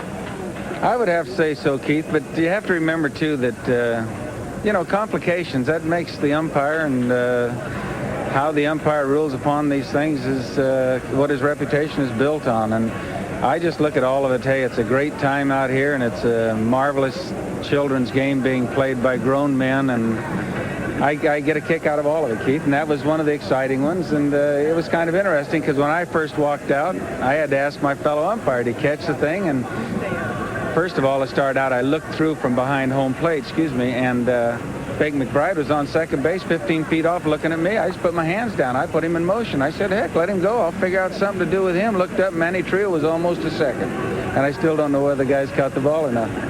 So I walked over and asked him, did he catch the ball? And he said he caught it. I said, it's a double play, put him back. And Bill Verdon come running out of the dugout. And I looked over and I said, Billy, I said, I think you're going to get the better of this anyway. Why don't you give me a minute with the bull? And here come Dallas Green running out of the other dugout. So I took on Dallas first. I figured that was going to be the tougher one. Well, Chub Feeney is here tonight, but he doesn't want into that kind of nonsense. He wants everything defined, clean, and clear because he's heading toward the end of a fine career. He doesn't want to have to face that kind of a call again tonight. And, of course, Doug Harvey got involved in a couple of scrapes last night on called strikes because Mike Scott's pitch was running all over the strike zone, and a couple of guys really got after him. But, as he said, when you come to the ballpark in this business, you can just plan on expecting the unexpected. And I'm sure we'll have something like that occurring tonight. And who knows, the way this championship series has started, we're undoubtedly going to have some new memories that we can have and hold for years to come. Game number 2 of the National League Championship Series coming right up.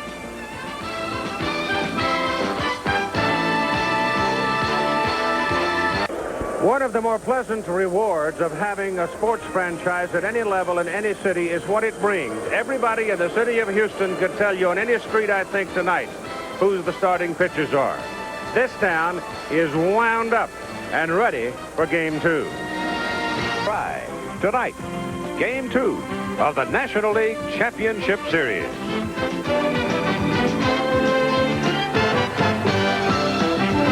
Here's Davey.